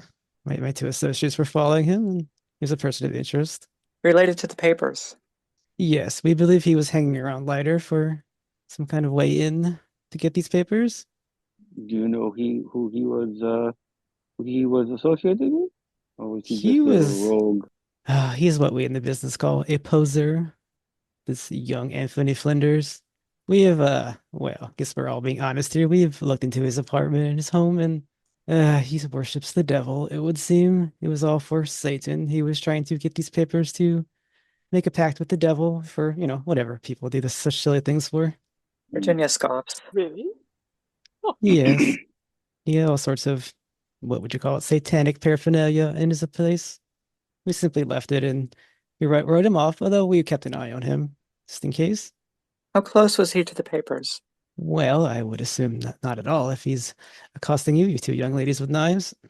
I was wondering, maybe he had some of the papers and he was looking for the rest of them. He seemed like a wolf going in for the kill Hmm. after Well, taking a bite. we did not find any papers in his apartment, so we don't believe so. Okay, is this man lying? I'm gonna Roll your psychology. He has 40% psychology, so normal success is good. hard success. You were looking for any body language or tics on this matter that you brought up, and no, he seems to be telling the truth. There's no sign the signals that he's lying on this matter. And his hard success, he's in total control of himself. He's enjoying this conversation, and maybe perhaps there's a bit of amusement that you all dropped on him instead of waiting. I suppose if you mean informationally, then yes, I did want to get the drop on you, so to speak. I have to admit, I do look at life as a bit of a game, a bit of a sport, and typically I have quite an advantage informationally.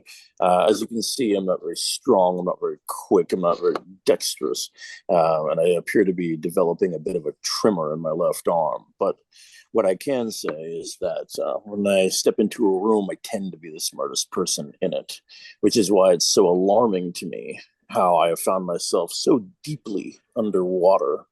But since you've decided to call this meeting, I couldn't pass up on the opportunity to perhaps glean some of that knowledge. Well, then you can rest assured that you are not the smartest man in this room. And he gives you a wink. Mr. Wig, I'm very confused at this point. why does everyone want these papers? I understand the university. They have historical value. There's, a lot to be learned from them. It makes sense for academics. What is your interest Oh, in well, paper? that would be good fodder for one of your stories. And he simply laughs and doesn't continue the sentence. I'm just, you seemed very dismissive of the disturbing young man and his idea of worshiping the devil. So, Well, I mean, no offense to anyone's beliefs, but I think if you're in the know, you know that there is no Christian devil. There are many things that could be considered devils, but not that particular one. This is then he's pretty far down the ladder. Hmm. Well, very well. You all have me at your mercy. You are you are just one of the many people looking for these papers, and yes, for most it's just simply a matter of money. It's all it's money. So boring, isn't it? And your interest is something more than just the value. My interest is, we'll call it safekeeping. So you are trying to protect the world. I do like to collect these artifacts and these objects and these various books that have, shall we call them spells. I like to get them out of circulation, the danger they pose to the world. And if I glean a little power here and there, well, what's the harm, right? Do you know the names of the other people who are most interested in these? Well, as I said, we've done our own investigation. I believe Emilia Court would have an interest in it. I believe you've all spoken with Emilia Court at some point, as I've heard. That's the professor's. The assistant you spoke to in the y- beginning, yeah. Yes, yeah. Secretary that he tried to fire or whatever he was doing. Yes, her family is an offshoot of the family name called Whateleys. I don't know, perhaps any of you know that. They are reputed sorcerers and such, and I can confirm that is the truth.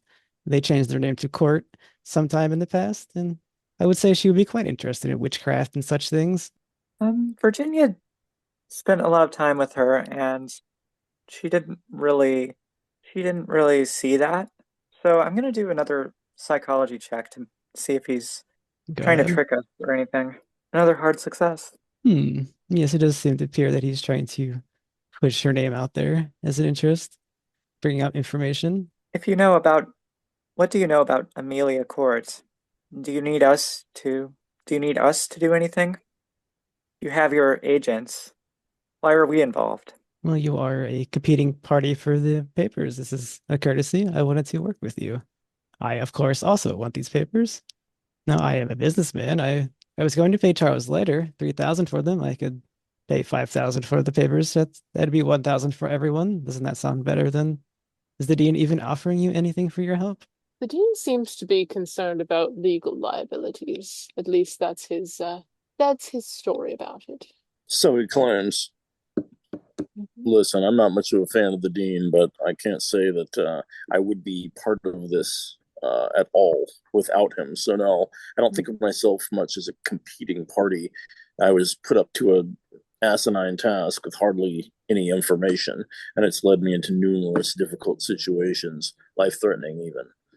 Very well, then. Shall we escalate things? And I shall tell you that the papers, if you read them, there is what would we call it? An eldritch being, eldritch horror, perhaps a devil. Is this in the paper? And anyone who reads these papers, it will kill. Does that sound like something you want to give to your poor dean, to give to these silly lawsuits of yours? I wouldn't much mind giving it to the dean, but I don't think it should be stored anywhere where people can get to it. If you're as good at hiding your collection as you are your own identity, then that would be fantastic if you can get a hold of them for us, sure. May I be excused? He's just waves his hand dismissively. All right. John Sanderson will move toward the door slowly, though, because he wants to hear what happens with this conversation. All right. Then Pretends to be distracted by an antique, if you will. I So suppose you the do doctor is not leaving us. have the papers. I do not have these papers. I was hoping you would procure them for me, as you're And already doing so. you say that Emilia is one of the interested parties. But this is someone who we already know of.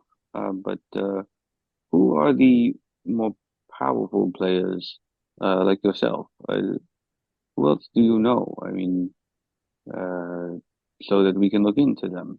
I don't believe there are any other powerful players in this whole game of ours. I think Charles Leiter merely stumbled upon something that was real this time, and everyone's just scrambling to take it from him. Well, there are people who are just interested, as you said, in money. Yes, money, always money.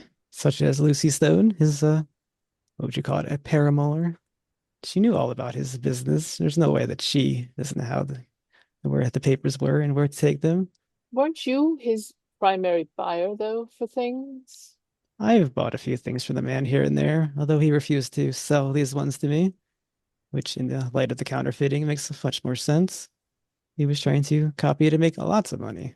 Do you have an idea of any of the other buyers? No, they're much like me. They know how to conceal themselves.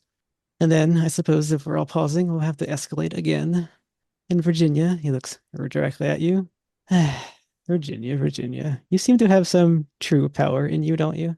You know what I'm talking about. Please don't play coy with me today. I am. So Virginia says, we're your agents there Were they watching when as it an happened. invisible energy came out of you and exploded our poor Satan worshiper? Yes, perhaps they were. They saw something very And interesting after that. that explains where the remains went, she says. Oh, actually, they claim they saw a fat looking man with big glasses that seemed to be a teacher. He took them. She just kind of scoffs and says, oh, you can't just lead us around by the nose. Hmm, I don't know what that means. One moment. You're making all of these claims. I feel like you're not leading us in any direction. Well, Emilia, the fat man. yes, well, I'm investigating as well. I don't have the answers. I just have my questions to pose. Have you been in contact with anyone who looked like that? Yeah, I was going to ask, does that fit in a description of the people that Is we've met? that Professor Roach's description keeper? Yeah, Absolutely. Virginia doesn't Yep. necessarily want to give this guy anything right away. I Right. think you're trying to throw her off balance by revealing Yeah. that I know he you're knows playing about the coy. He power just and keeps pushing forward, then that's all. throwing this perhaps red herring at her to get her more off balance. She's just kind of feigning ignorance at this point, just kind of being like, what are you doing? You know? That's what she's doing. Very well, Virginia. I do have great interest in you as of the ability you displayed. And I must admit, I am getting on in years. I would love to train someone to look after my business for me one day. You certainly have the credentials, with what I saw. Do you want to work for a library the rest of your life, or do you want to come with real money, real power? Don't tell me you didn't enjoy it. He kind of looks at him and says, and then looks at the others, and she doesn't really say anything. She's just going to kind of step back from the conversation now because it's a bit much. He just sees it and says, very well, and turns his attention back to the others. What sort of creature lives in a book? Well, I believe the implication that it was trapped there. John does not feel as though he can directly rejoin this conversation as he tried to make such an exit. But he goes, Arsenault, what did you say before about what did we all have in common? I was simply asking how it was that the group of us have come together. We all have some dark history, yes? I think that, and he looked at Virginia kind of sympathetically. Uh, I think that we are beginning to see some of this past, yes? When Mr. Abner Wick says devils, I know what he's talking about. You? Uh, uh, I have, and he kind of reaches up and rubs his face. I've had a little bit of dance with these kinds of devils in the past. In my Frank, own, do you know what he's talking about? Not necessarily, Doc. No, I had no idea. Well, I have reason to believe that perhaps we all fell into, as I put it earlier, this orbit because of the fact that we already had a bit of understanding of what this was. I don't know how the dean factors in exactly, but I don't think that we're involved in this by mistake or coincidence any longer. Could I make a roll to see if I have a little bit of understanding as to what some of these things are? That would be the Cthulhu Mythos. Yeah, yeah, that's what that is. I feel like Arsenault is starting to put some of this together, um, so I have an 8 in Cthulhu Mythos, and I rolled a 10, and they always say don't die with luck in your pocket, so I'm gonna spend the 2 luck to make that a success in my Cthulhu Mythos. And what exactly are you looking for to be more clear? Um, he's mentioning the creature in the book, and it feels like there is something that seems to be kind of pulling us in, and so he wants to just kind of like look into that dark knowledge that he has to kind of get a feel for what more might be behind this, what is pulling at them. If that You makes see, sense. perhaps a flash comes over you. You see the storm building and building. You see people looking into a book. You see a body hit the floor, and you see the storm stops. I see how many people do I get a sense of how many people there are? You saw one. Just one person reading the book, storm, and then that person's body hits the floor. Yeah, that person is just a shadow, though. Okay, yeah, I had a feeling that was the And case. the storm has stopped this morning, so Mm-hmm. Yeah, well, and potentially those papers were read last night, and that's why it was raining so much. Um, and do I get a sense as to where this happened, or is it just like a mm, dark landscape? it appears to be a cell. A cell, like a prison cell. Not a prison cell. Okay, just like a amorphic cell, like um, nothing distinct about it. Yeah, it's not a prison cell, though. You're sure of that. Okay, all right, just um, Arsenault kind of just like leans back against the table and is holding his face.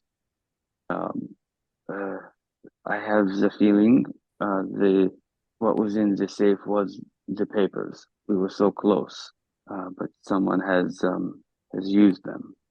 Wherever they are, uh, we should find we should find all of this. Some kind of a cell. If I don't know more than that. And you just see like a darkness roll over him, and he looks worse than he did when he got shot.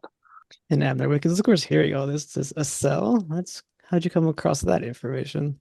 He doesn't he doesn't answer. He just continues kind of like with his head down, leaning heavily on his cane and the table or whatever behind him.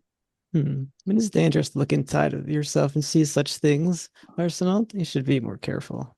Well, it is not the information I was hoping to find, but wherever the papers are, they may just be lying on the floor next to some foolish individual.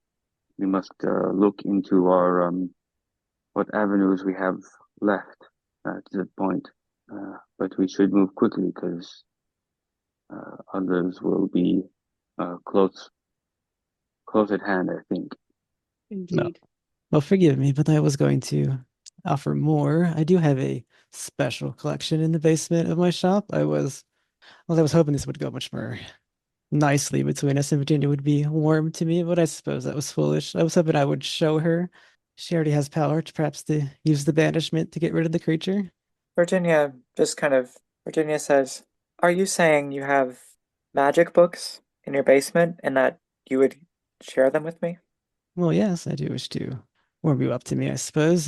And that would be the easiest way to show you. And I do have the knowledge in my basement, yes. I kind of have to keep it out of sight. She kind of steps forward and she says, and in return, she kind of raises an eyebrow. Well, there is no return other. I hope you will give the papers to me, of course, and if not, well, at least the creature will be of no danger to anyone. Myself, most importantly, of course. Is there value of this strange nature in the papers if the creature is no longer a part of them? Is that not the source of the power? I really don't understand how these things work. Well, I won't know that until I look at the papers fully myself, but I'm sure perhaps old Keziah Mason put more spells than just this creature in there. I'll accept your help. Thank you. Of course. Are you sure about this, Virginia? She kind of looks to Caroline and nods. Okay. And I suppose the rest of you will be off on your investigation while I train Virginia. Does that sound like a plan? No, I'm sorry. I cannot allow that. No strange men are taking Virginia anywhere by herself. Would you like to come? Yes. You may. I have no objection. Do be careful. There's things that you look into. They are, I'm sure you're aware, quite dangerous. Virginia just kind of looks to the others and says, "Thank you. Maybe this is something I need to do." And she kind of holds out a hand for Caroline, and Virginia's hand is trembling just a bit, but she's kind of putting on a brave face. She looks at Abner Wick and says, "Shall we?" Of course. Let me simply show your fellows out. And I wish to lock up, and he opens this front door and puts his arm out for them to leave. As they're heading out, Caroline will call out to Arsenault. Perhaps you and John should go and look backwards before you go forwards. I was thinking something along these lines. It's something to check. Caroline, Virginia, Godspeed to you, I suppose. I know that you need to do this, so I would never tell you to take any other course of action. I'd be lying if I didn't have hesitations, but I think I fully understand where you're coming from, and I just want to remind you that there may be times where you feel as though you've gone insane. Trust me, you're not crazy. Doctor, thank you for everything. I'll see you again. She kind of gives a smile. I know. Shall we meet maybe tomorrow in the cafeteria, or even later today? I think Caroline would look at Wick and be like, "How long does something like this take? I have no clue." Yeah. Well, it is up Yeah. to Like Well, it is up to looking Miss at- Virginia, of course. Yeah. We all make our way through this material as we do at our own space. You definitely don't want to push her with this material, if you know what I mean. Is it something that can be assisted with? You may assist her as you please. Perhaps you will see a true horror story for once, if you don't mind me saying so. Yeah, that would be novel. Very well. This will provide ample fodder for your own stories then. Let's say tomorrow morning. Where are you boys planning on staying tonight, though? I may want to call and check in on you. Hopefully not in the hospital. I have a hotel. I'll give her the address. I had sort of planned to be haunting the university, but to be completely honest, I don't know. Should we perhaps make a plan to have lunch at our favorite cafe? And we just hope to see each other the next time we're in need. Yes, and if we have any just logistical things, it seems like perhaps is your hotel room very near the university then, Arsenault? Yeah, probably. I mean, Okay. Yeah. Didn't have a Hotels car. always have, they're on staff 24 hours. Perhaps we can leave word through there for you if there's anything that you need to know. Yes, that would be fine. I will check in at the front desk, and if we need to tell you ladies anything, then we can always come here and make ourselves known. Sounds like we have a plan. Mr. Wick, is there a phone here? Of course, there's a phone here. I don't suppose I'm invited to this lunch, am I? He laughs. Uh, if we need, we will ring you, and uh, the ladies can decide to bring you for lunch if they like. Well, don't forget, Mr. Dubbins, this my establishment is just across the road from Miskatonic, basically. I'm not far All right. away. Yes, yes, quite convenient. All right, are we? Do we need to do anything else here? Or do we want to? No. Three of us are going to move along. Yep. Guess you three will leave. So you guys over here. Just back to the original composition once more. All right, then you see Abner Wiki locks and shuts the door, makes sure, and he waves you over to the basement. It's a very heavy metal door, and he unlocks and opens it, and he says, "Do you wish to go first, or shall I, ladies?" Then you just kind of walks ahead. Very well. Caroline, hangs back. It's like, I'm not letting you lock us in here without you being in here with us. So she's gonna be keeping to the rear and making sure that if he closes that door, he's not closing us in without him being in here. It's a very awkward moment. He's walking in between you two down the stairs, and it's a fairly well-lit basement now. You see him pull something. He's got the money to get the electrical fitting down here in the 20s. And yeah, you see a scene of strange artifacts and books. And one is already open on a desk for you to look at. He motions you over. Well, you simply need to read through this, and somewhere in there you shall gain the knowledge to banish these kind of creatures. You may look over her shoulder if that suits you. Yeah, go ahead. Sorry. She's going to like take a look at the book. Is there anything like the book itself, like the pages, the binding, the cover? Is there anything of note?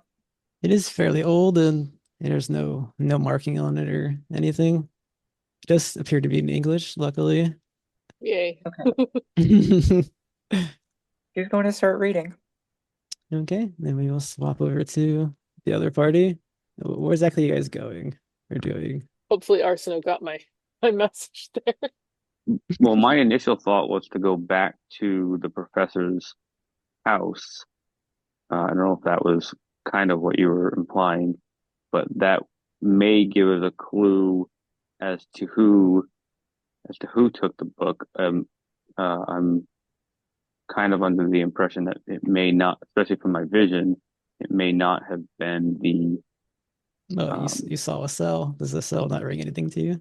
Yes, I was saying specifically you and John go backwards So and check something. If it's not a prison cell, what kind of cell would it be? The mortuary. I'm trying to think. It's been 2 weeks. Sorry. John, does a cell ring a bell to you? I gotta admit, out of character, I'm kind of stumped, but I love that we're doing the clue thing. Don't give it to us. Don't give it to us. I want to figure out. I want to figure out if we Got can an hour and come a up half with. left, guys. Are we talking about a cell? Because I think last time there was a guy at the asylum, right? See, he's not the That we dumbest already one after visited. all. Oh wow! Look at you, Frank. There you Good go. job, buddy. It's a bright boy. Frank feels as if he's being talked down upon, but he's gonna take it either No, way. no. He'll take it. The cell just didn't. I don't know. For some reason, I wasn't thinking of that as a yeah. I don't Anyway, want to say yeah, padded cell, it would be too obvious. a padded cell. No, I'm thinking hospital room. Not. Yeah, I can't equate the that's two. fair. Yeah. I guess I think that we need to go and visit our friend in the hospital again. It sounds like a good idea, although I don't really know how to make any more headway. What topics was he responding to? He spoke about money quite a bit. My fear is that we may not have a conversation. We may be looking over his remains from the feeling that I am having. I don't know how to explain this, but yes, I don't recall. It was odd. It was difficult. I think we just go and we when we find him, it will become clear. Normally, I'd say something like that is nonsense, but there's a reason that I believe you. And I hate to say it, but that's quite unfortunate. Yet, it looks like we don't have much of a choice, do we? We don't have too many more strings to pull on. I think we are running out. I say we go there. Frank, are you coming?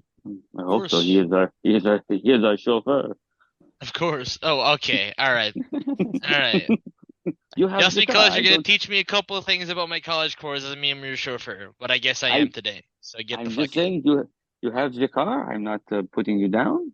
It's great that you have a car. Oh, it's not You my are car, but it is for today. But yeah. well. You're All right. Let's go. a talented young man. I'm not putting anything down. I just want to say that on this podcast, chauffeur and driver are not insults. This is a very driving friendly podcast. Take the taxi Don't very worry about seriously it. here. Don't worry about it. Listen to the backlog. You Yeah. love Chauffeur, driving. Love the driver. Chauffeur is my pronoun. We've already had one driver who's Frank, and he was awesome. All right, and so after that, the party will make their way to Arkham Sanatorium. You get to the reception area with that same young lady, and it's a pretty frantic scene in there. People are rushing about. She looks quite worried.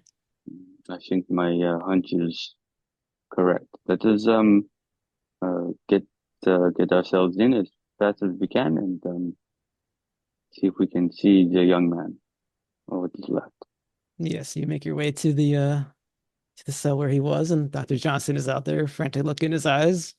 John, you're in again?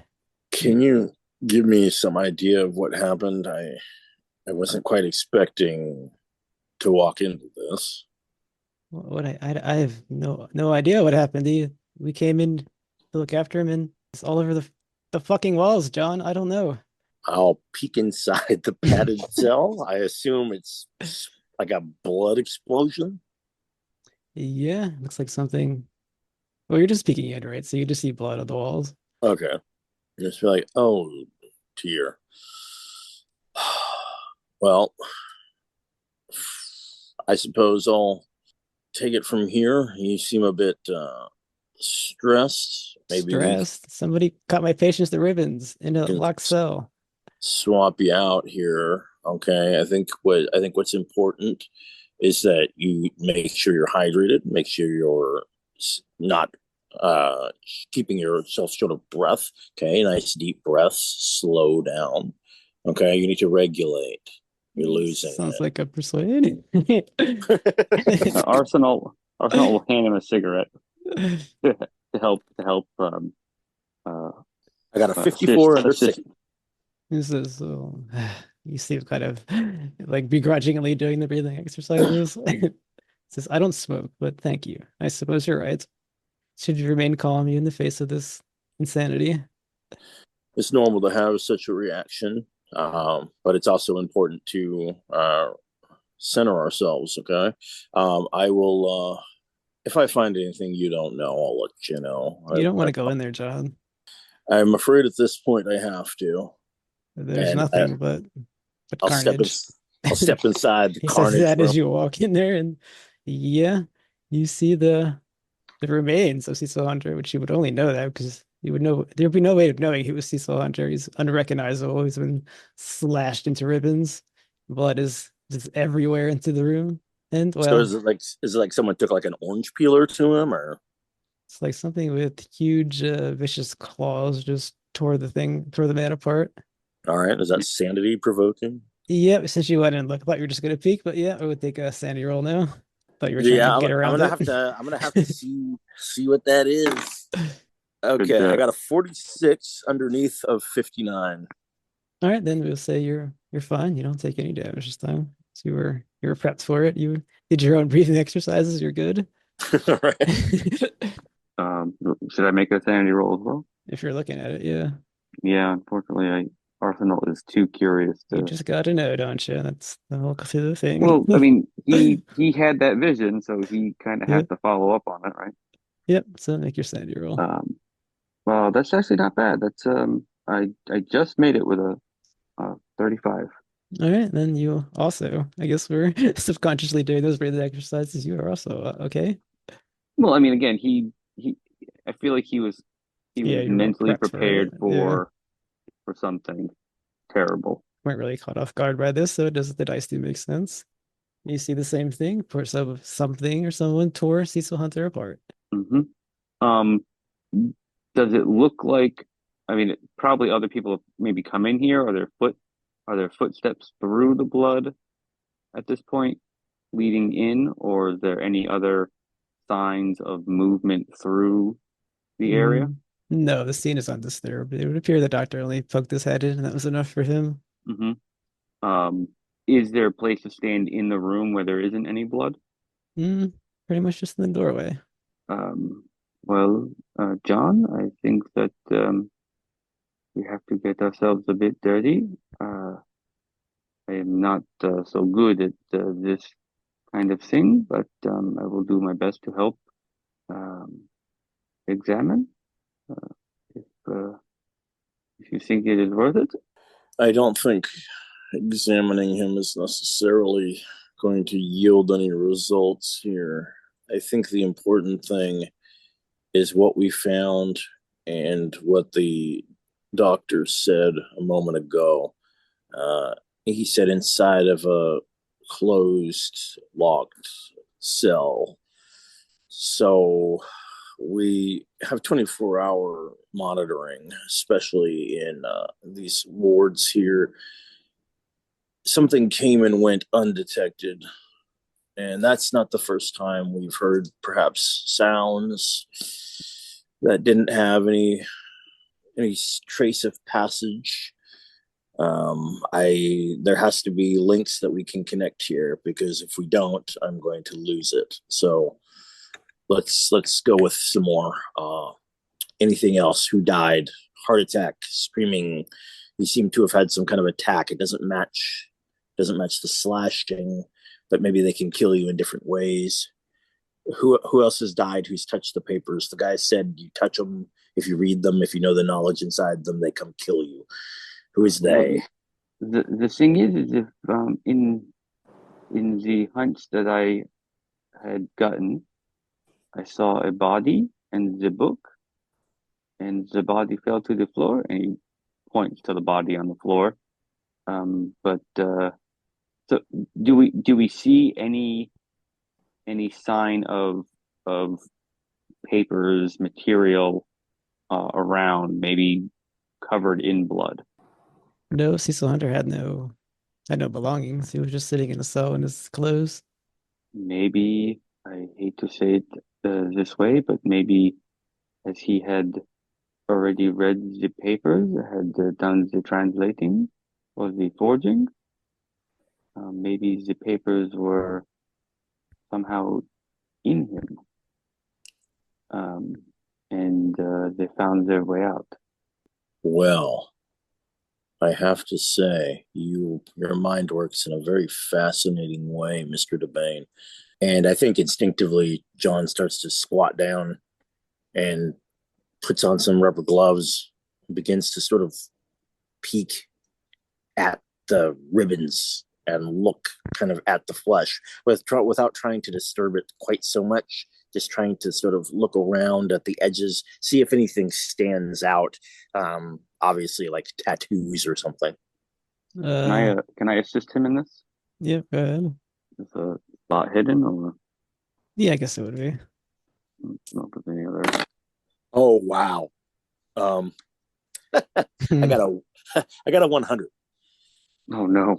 Um, yeah, as you're digging through all this blood, you slip and fall over. Awesome. Awesome. The most horrifying and embarrassing, also career-ending moment of my Yeah, life, all in one. we'll just say you take 1 point of sanity as the for your fumble penalties. The blood just Awesome. gets on you. Love it. I clearly see nothing except for John falling.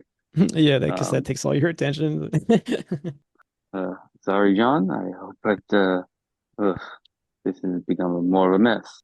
I assume we don't find anything, so Nope, there's nothing there. in the scene of gore and carnage. All right, and I guess you two will be making your way out, or Yeah. yeah. I guess, oh, excuse me, and Frank, but he was kind of quiet during that. Yeah, he was just chatting up a nurse and letting the Okay, docs he do was still in the doc hallway. things. That's cool. Yeah. All right, you two reconvene with Frank, and then as you're going out to his car to play the very awesome chauffeur on this podcast, yeah, it begins to rain again, and we switch over to two ladies in the basement of Unconsidered Trife. And yes, I guess you can use your library use upon the book and read through it. Virginia? I'm absolutely reading over her shoulder. Yeah, you can do it as well then. Okay. You said you want me to do a library use? Yeah, as you read through the book. So let's see. I haven't spent any luck, so I'm gonna spend luck to make that a success. You can also push the roll. Okay. I'm gonna push the roll then.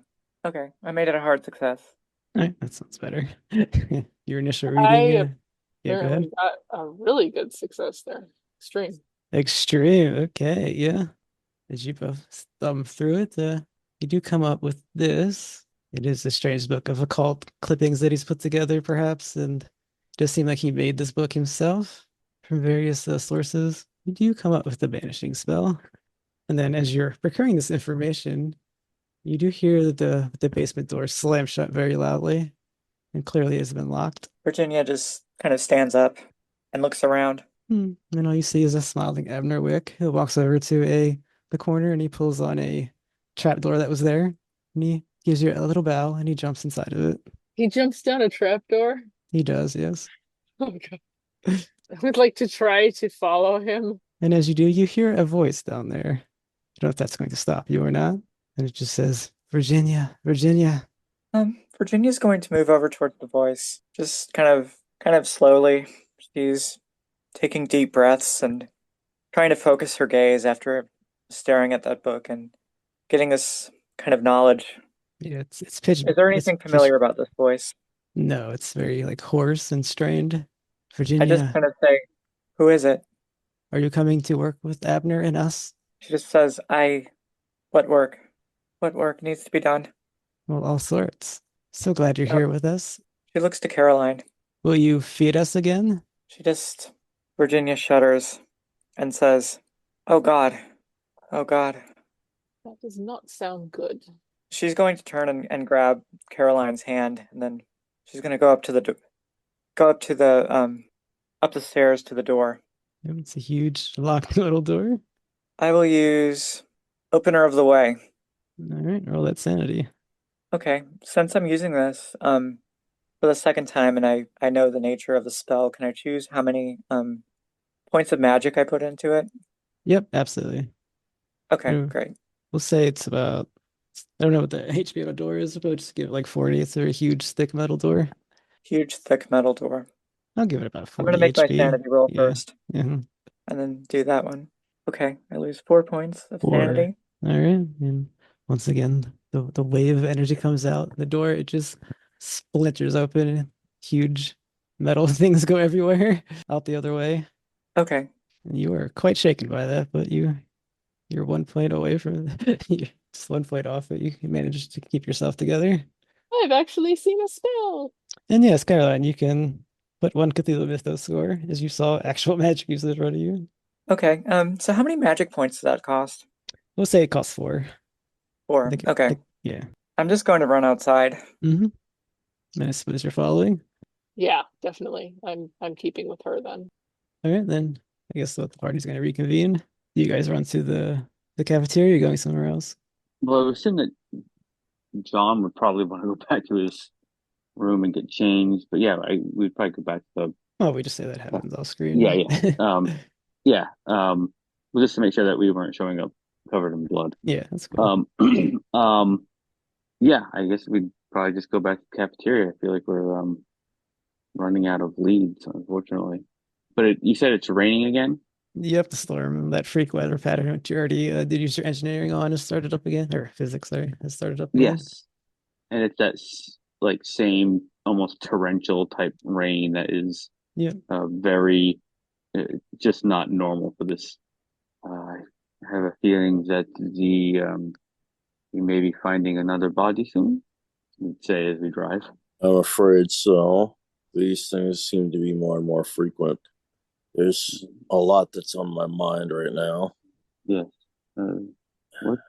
Uh, uh, what would you say is our next point of maybe we do check into the secretary?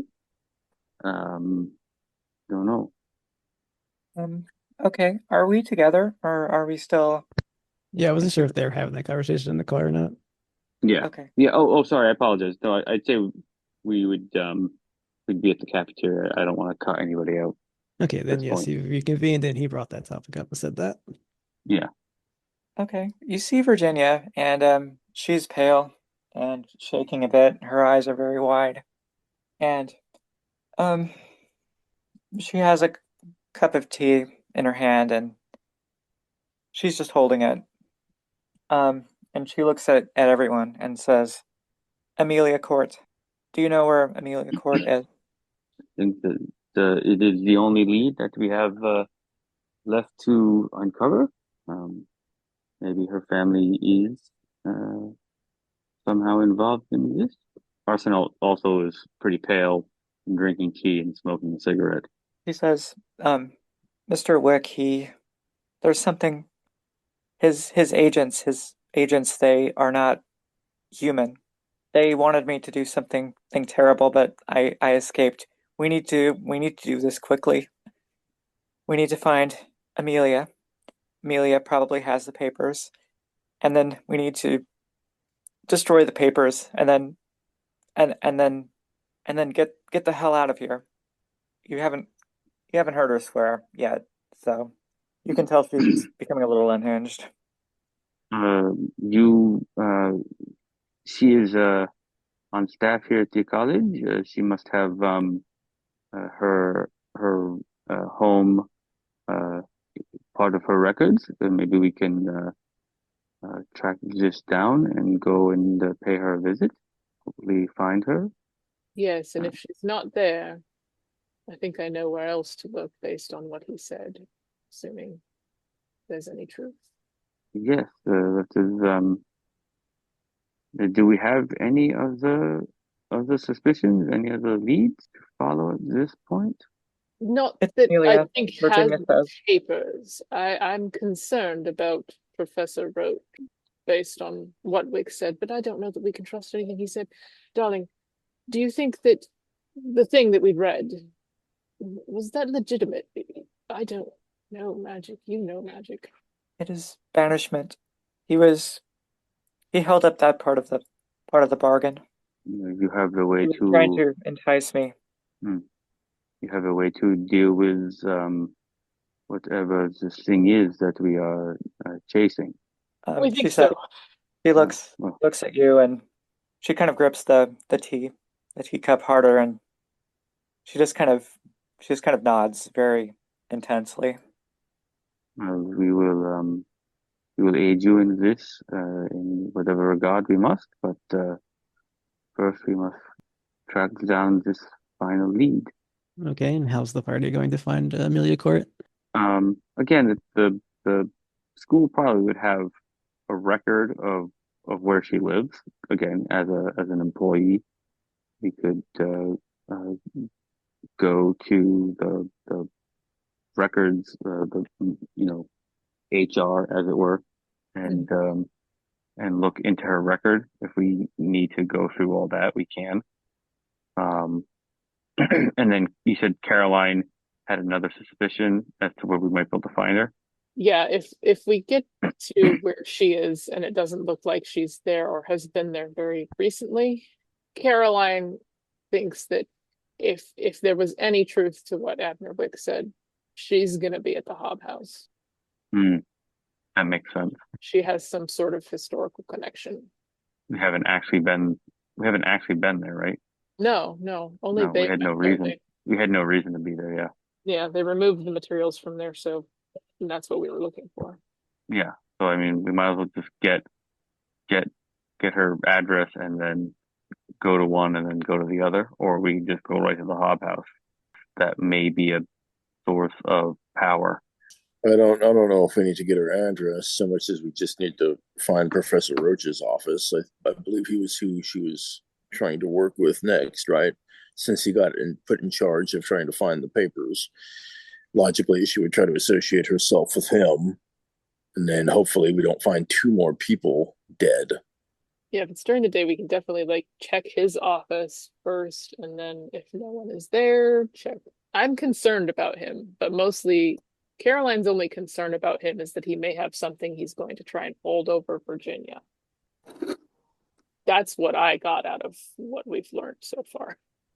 Yeah, I mean, collecting a body in that Uh-huh. way is pretty. I mean, it was gruesome that we did it, but we were at least doing it for a reason. Yeah, I think he was lying about that because, okay, I think Virginia, I should probably say it in character, and Virginia's just gonna kind of snap. Professor Roach did not take the body. Do you think that Wick took it? Or His his agents, associates. Yeah, his yeah. agents. Professor Roach, she just kind of laughs and says, he has no idea what he's dealing with. He has no Mm. idea. Let's He is just let's looking hurry. for his Let's own hurry. advancement.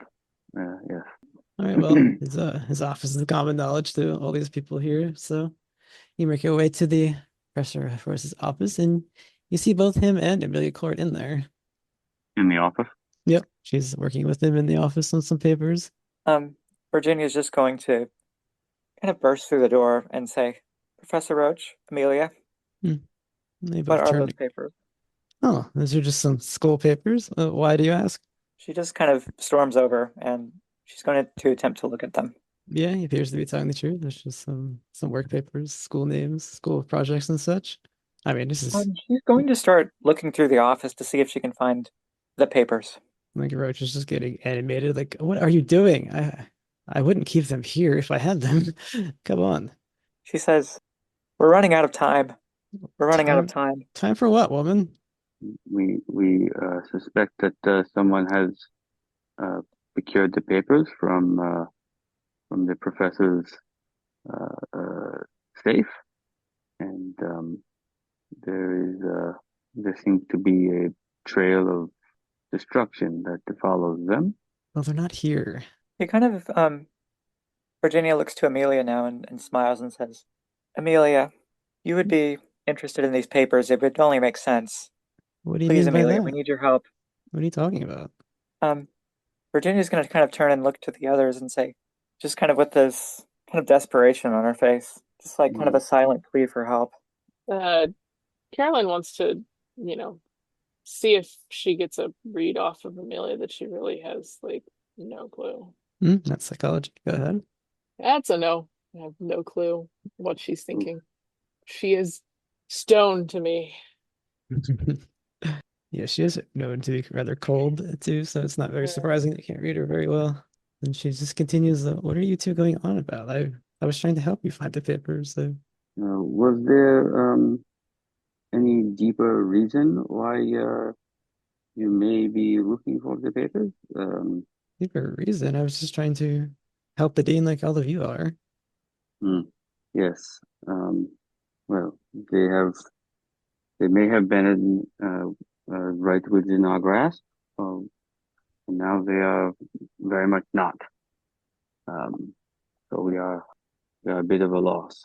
Well, I'm still here to help if you wish. What was the what was the name? I apologize. What was the name that he said was her family? The Whateleys. Waitley. Bailey's. It seems that there may be a more a dangerous group that is searching for them. This a group called the Whaleys At that, you see her stiffen and look uncomfortable. uh, is they seem like very cutthroat and devious individuals who stop at nothing to get their hands on the papers. Well, I doubt it's the Whateleys she stammers out. Most of them are dead. You are familiar? Ah, yes. I What? unfortunately my family was connected to theirs once. Ah, yeah. It seems that the darkness is pulling at many of us. And he kind of looks around at everyone. Virginia's um, she kind of snaps back into herself and says, "The allure of true power. You must feel it too, Emilia." Absolutely not. Fine, I know what you're getting at. You think I'm a witch or some kind of sorceress or some nonsense. I've done everything I can to distance myself from this part of my family. I came here to one day become a professor myself. I want nothing to do with this. And other than, of course, it's interesting, it's academical and all that. But that's it. It is not that we don't believe your sincerity. It is that this this darkness is insidious. It works on you in ways that sometimes you are not always aware of. We are concerned for you. You see. Well, thank you, but I have not read these papers. I do not practice the dark arts, and none of this is. I don't know where you got this information from. I've done my best to conceal it, but otherwise Uh, these problems pop up, of course. so you say that is fine, but you say that your family is unfortunately connected with this other name. Do you know of any in your family or distant relatives that may have been showing some interest? No, I've broken off contact with most of them. And the Whaleys, they're mostly all dead. Mostly. I think we have one final destination to look into. And then Um, Professor Roach is like, "Would you all get out of my office now? This nonsense is over with. Calm down, sir. Calm down. Do I have to call campus security? Would you leave, please?" Emilia, I'm going to be stepping out of this office. I'd be very interested in continuing this conversation with you at another locale. Good evening or morning, whatever the hell time it is. I leave. Caroline will take Virginia by the hand and kind of urge her to leave.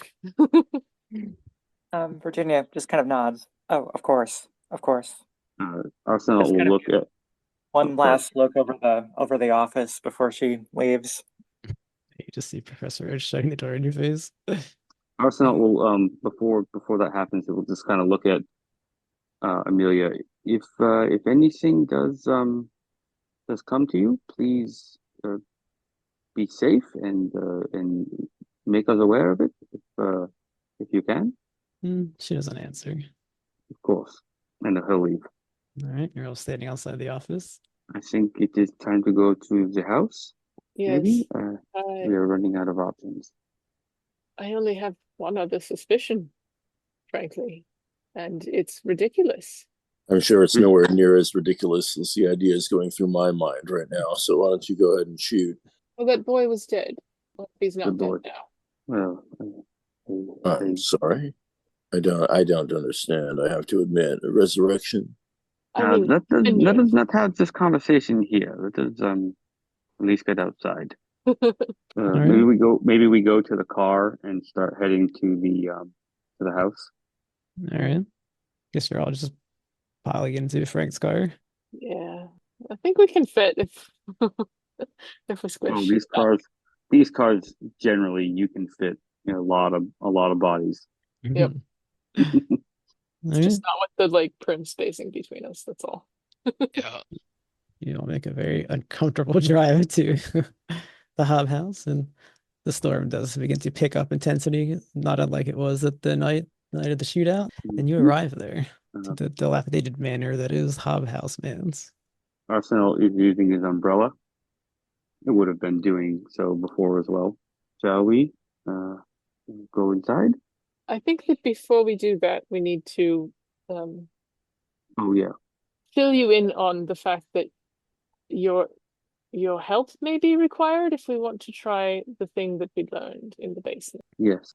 Like I said, we are, at least for myself, fully capable of providing you with any mental assistance. What kind of help are you referring to? Well, Virginia's going to explain the banishment. We basically have to repeat. I'm just going to show everybody the handout. You can all take a look at it. I've already read a few things, so if somebody else wants This to read is it, quite that'd be great. interesting. I've never. That's true. We didn't read it out loud, right? So, I'll just banish is the title here. It allows you to banish a being from another world of earthly existence. Must be done overnight. The caster, along with a group of sensitive and determined people, must repeat aloud the passages contained in the original copy of the documents, holding it on fire in their hands. The willpower of the participants must stand out from the creature's hatred. Otherwise, their minds will be consumed by the crawling chaos. The process should take time, and the tormented spirit may try to stop it. If that happens, the consequences will be thunderous. Do you think that everyone who has gone insane in recent history tried this, or this is just a common theme to fill everybody in on what happened in the asylum? The boy we went to see was cut to ribbons, apparently, and nobody had seen any attacker enter. And I know for a fact that there is constant surveillance, so nobody was seen going in or out. The suggestion was made by Mr. DeBane, perhaps, that something inside was trying to get out and is now free, as opposed to someone having gotten in. That is, needless to say, a cause of great concern for me, given what I know and given what we've seen so far. It appears as though everyone who touches these papers surely dies, but perhaps they're not being hunted. Perhaps something grows inside of them, be it physical or be it simply insanity, until the person perishes by some odd manner. Well, as it says here in this spell, as it is, there needs to be a group. The young man was alone. The professor was alone. Maybe it is the strength in the numbers that it needs to push back against it. I think that we are all of the same mind that this needs to be done, and we are all touched by this same power. We are the sensitive, as it says. I think that we have as good a shot as anyone. I don't disagree. My only question would be, how good of a substitute is having the proper bloodline for these other requirements? Certain individuals who've come in contact with it die, but perhaps they're dying because they're not the right owner. Well, it seems that we need first to have the papers. Hopefully, we will find them here. But it's all moot, apparently, if we don't have the document. Yes. But it seems that we are going to have to read it in order to get rid of it. I don't know that they were necessarily trying this. We have no reason to suspect that they all had this knowledge. Certainly not Charles. But it seems the only way. Virginia thinks this is legitimate. Much as Mr. Wick is a devious individual, he is clearly a man of power. His fortitude in this matter is quite pronounced, and I imagine that what he is giving you is what he says. There's only one way to find out, I think. I think Mr. Wick knows what these papers are and still wants them, which is silly. I mean, I suppose I wouldn't put it past foolish men to assume that they can control powers that nobody else has been able to, but perhaps he's the other end of a contract. One side is Miss Court's family, and the other side is perhaps the Infernal. I'm suggesting, of course, that Mr. Wick might be one of the devils of which we speak. Well, controlled by one, but I think that he wants the other things that are in the papers, the other spells. He would be happy to see. I think again from the conversation, I think that he wants to see this entity banished, as it were, here, and then he wants the papers to glean the other knowledge more safely. I don't think that any of this is a good idea, but just to understand the man's intent. But again, we must press forward at some point. Yes, let's go. Do we have the means to start a fire? As you are Right. having this conversation, two figures do emerge from the busted doors. They're wearing oversized trench coats and a hat, and they begin to walk up towards you. And they Arsenault throw has his gun in Yeah. his pocket, but ready. they throw off the trench coat, and you see part of them is like this rubbery hide, and their face is somewhat canine. They look a little dead, but it looks like they're only halfway transformed to whatever affliction they may have. Wonderful. And you see claws, and they still are able to hold a knife in their hand. This is what you see them wielding now. No need a sandy roll. Mhm.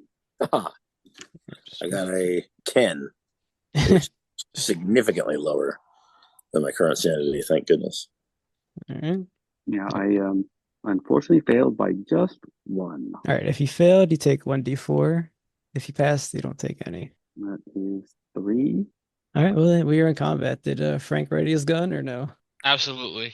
All right. Then that puts Frank the highest with his ready gun. And your turn. What are you doing? Shoot. Yeah, that's what I thought. So you confirm it. Wait, gentlemen, maybe we can talk this out. Yeah, no, not in this universe. Hello, rubbery men. 60, What brings you here? 62. That's 2 over. Okay. Miss. You missed. You go to Arsenault with his readied firearm. You can only spend 2 luck to make that a success. Could have, but we've already passed his turn. It's too late.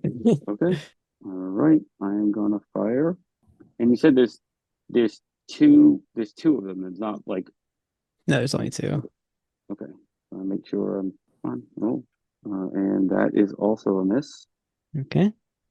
Caroline? I don't know if you even have combat skills, but No, Caroline will pull her gun out, but is Mhm. going to move back away from conflict.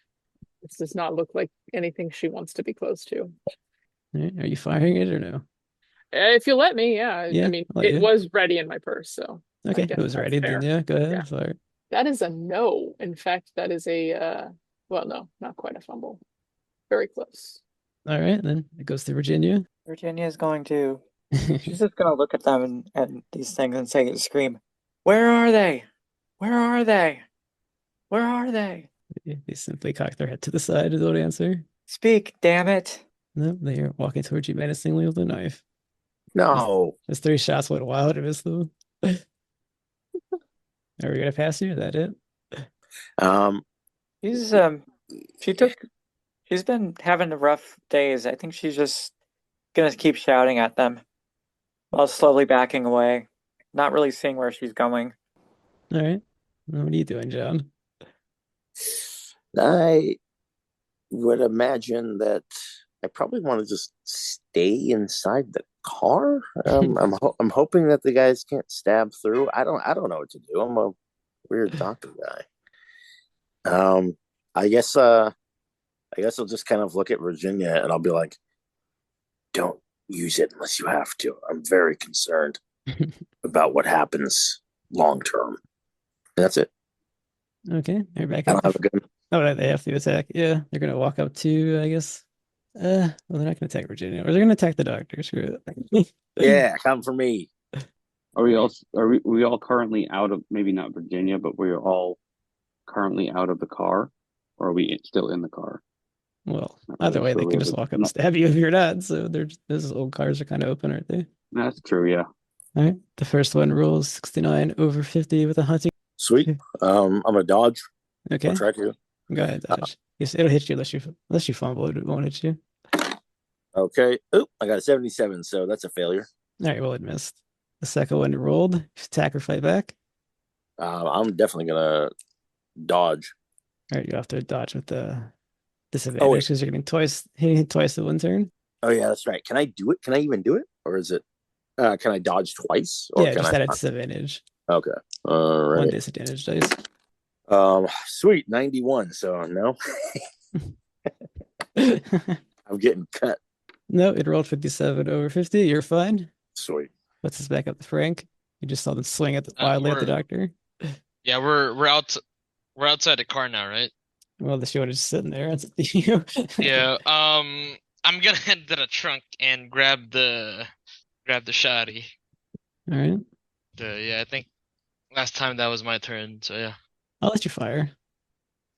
Yep, I'm gonna shoot at one of them. Just gonna use my wildly inaccurate. Yep, no, 21. That hits. Okay. I have no idea what the damage on this gun is. So that's what a shotgun. Stats for the shotgun is I have it up here. Total gauge shotgun semi-auto. 4D. How far is he? Yeah, it depends on how 10, close. If they must be yeah, pretty 10. close. Really Yeah, close, I would be assume. yeah, you're 10 close. yards. 46. Yeah, 46. All right, do 46. 15 in total. 15 in total. All right. Yep, you splatter one into bits with the gun as it goes off, killing it instantly. Puts this to Arsenault. One remains with the knife in its hand. Ooh, that is a 3. Okay. An extreme success. So that's 10 plus whatever you roll again. Uh-huh. And that's a 9, so it's 19. All right, and he also dies instantly with a well-placed shot to the head. It blows half his face off. All right, Virginia's going to start frantically searching these things. And you said they're wearing trench coats. They threw it off to show their true form. Okay. So they're just naked, half transformed, whatever. Okay. So you're saying there's no papers on them?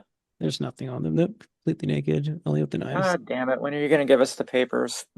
I think we need to get inside, get out of the rain. And Arsenault will put the umbrella above his head, but still Yes. holding the gun in his hand, and begin moving toward the door. He looks a bit crazed at this point.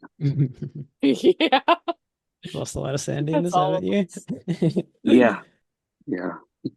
All right, Arsenault is walking towards the door. Is everyone following? Yes. You're right beside him. All right, you enter, and then to the ruined bands, you see Abner Wick. He has some kind of graphic drawn on the ground, some kind of occult symbol.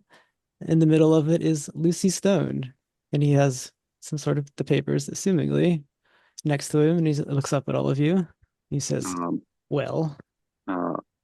Arsenal isn't even going to engage with him. He's just going to shoot.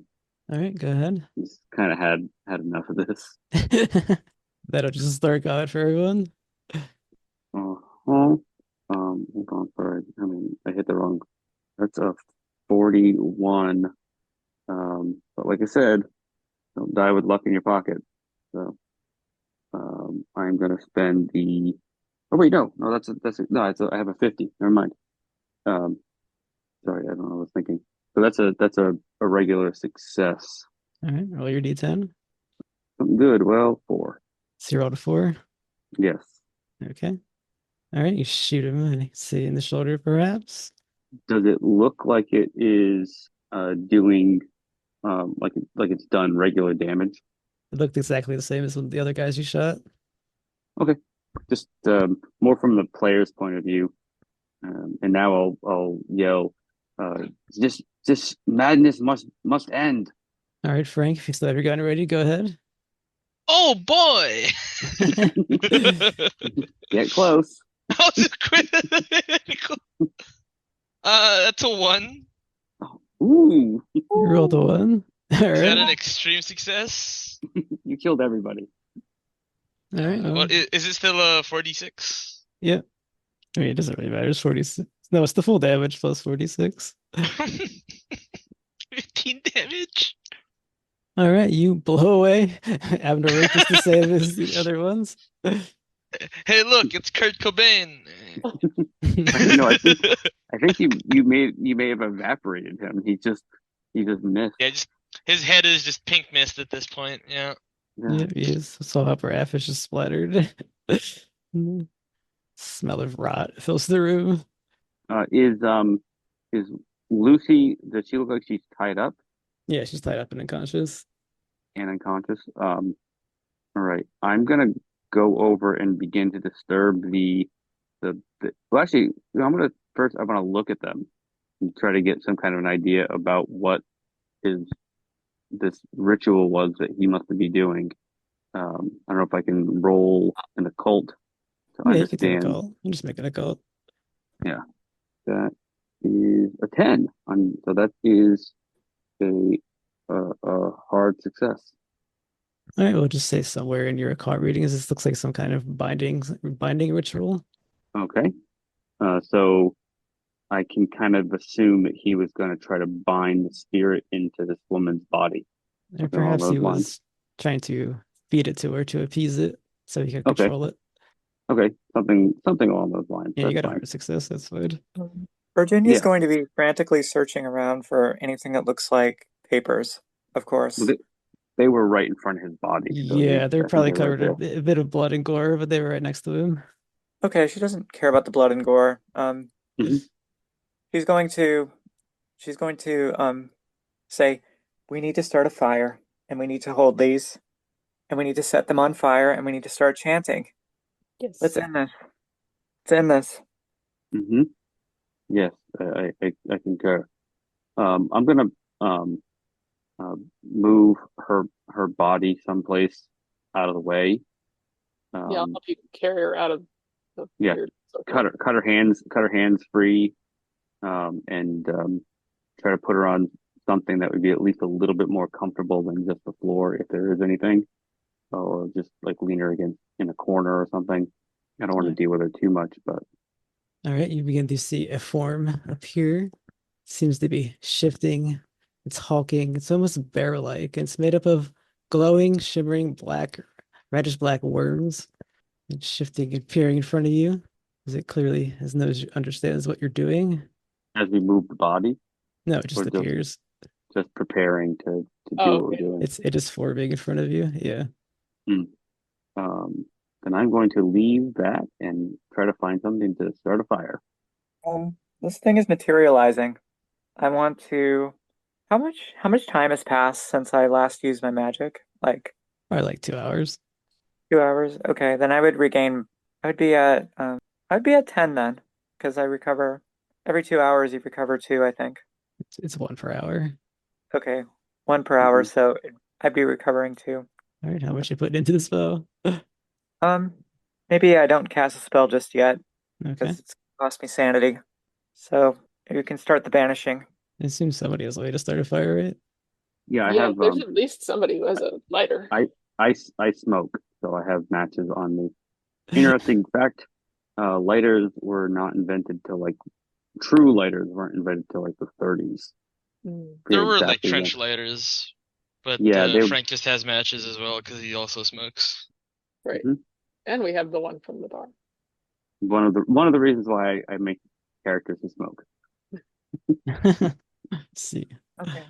So I'm gonna start by making like taking like a dried piece of wood and some cloth and making a makeshift torch out of it, and move it toward the entity, while Frank maybe is making more of a, a specific fire.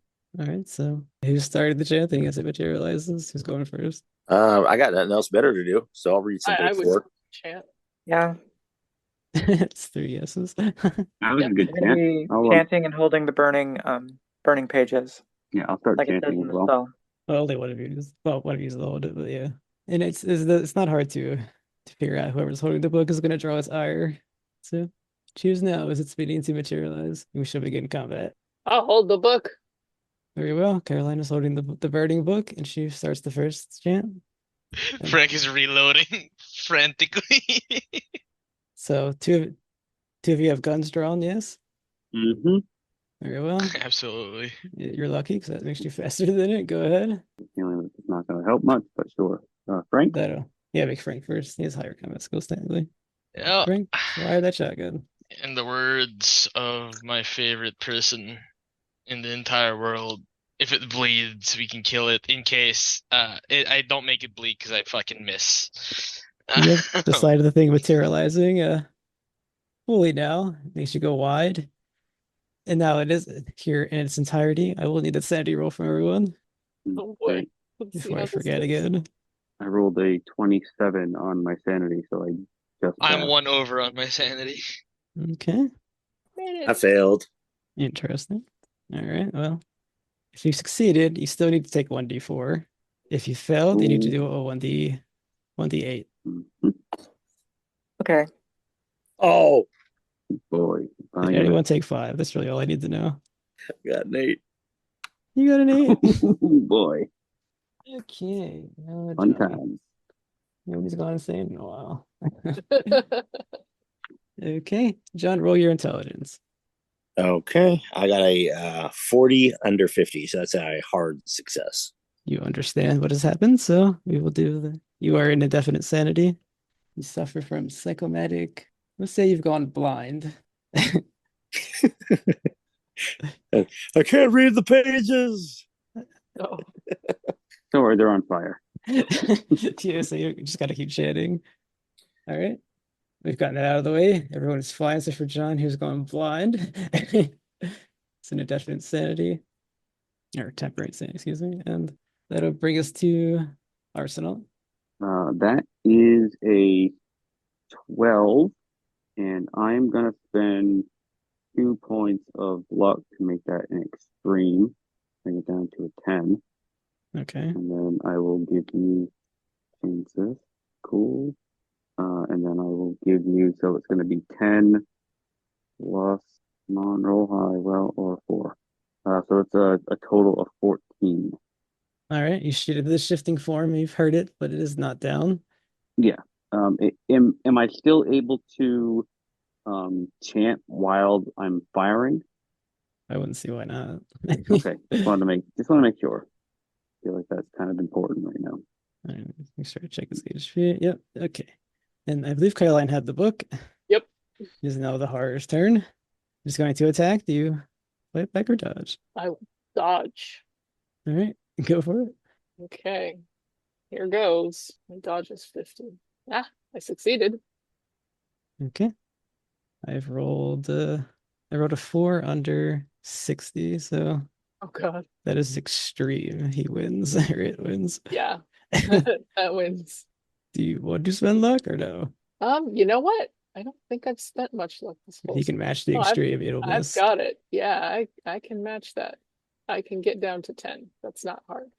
All right, you spend your luck, and perhaps the shifting form isn't quite prepared yet, and it misses just by a hair's breadth. The claws swipe past you, but you're fine.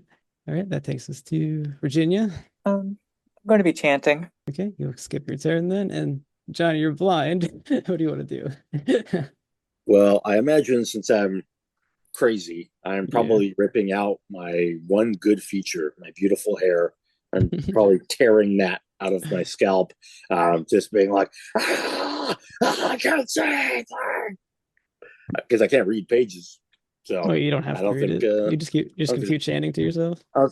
If I know some of the passages, I guess I could just say the same thing. Yeah, But- just say what they're saying. All right, we'll skip your turn. Let's back up to Frank. Big shotgun.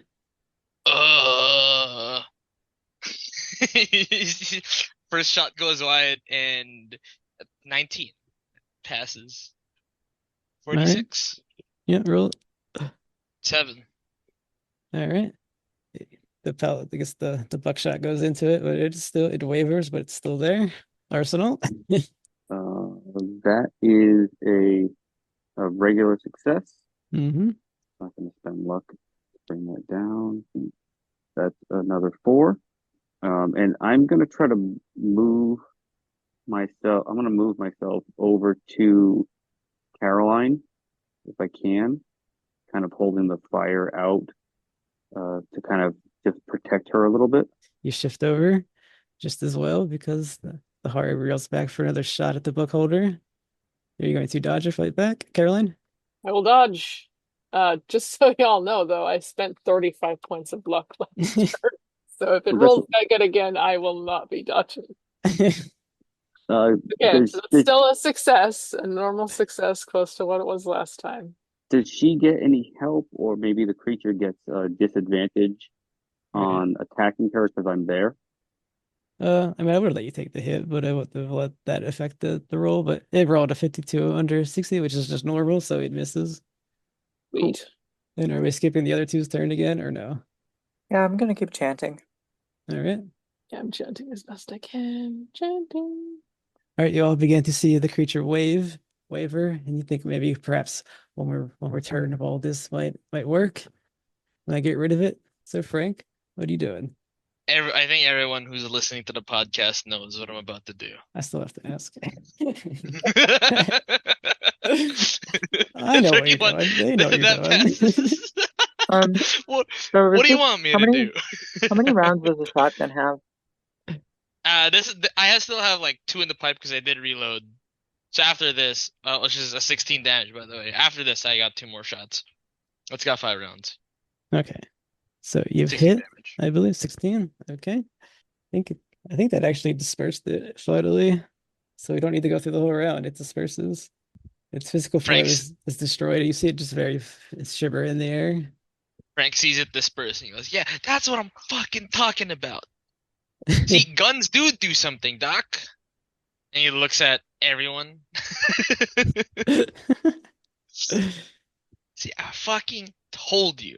Yes, the book burns down to ashes, finally burning Caroline's hand, and the creature shivers. Just it's not even like a huge explosion. It just kind of shimmers out of reality very gently. You're a good boy, Frank. Don't let anyone tell you otherwise. Then you have Well, defeated thanks, the miss, horror. but I ain't a dog. Appreciate the sentiment. And you're all standing there with the 3 dead half-human bodies and a burned book that papers that you were sent to recover. Oh, So we do I have the can- papers?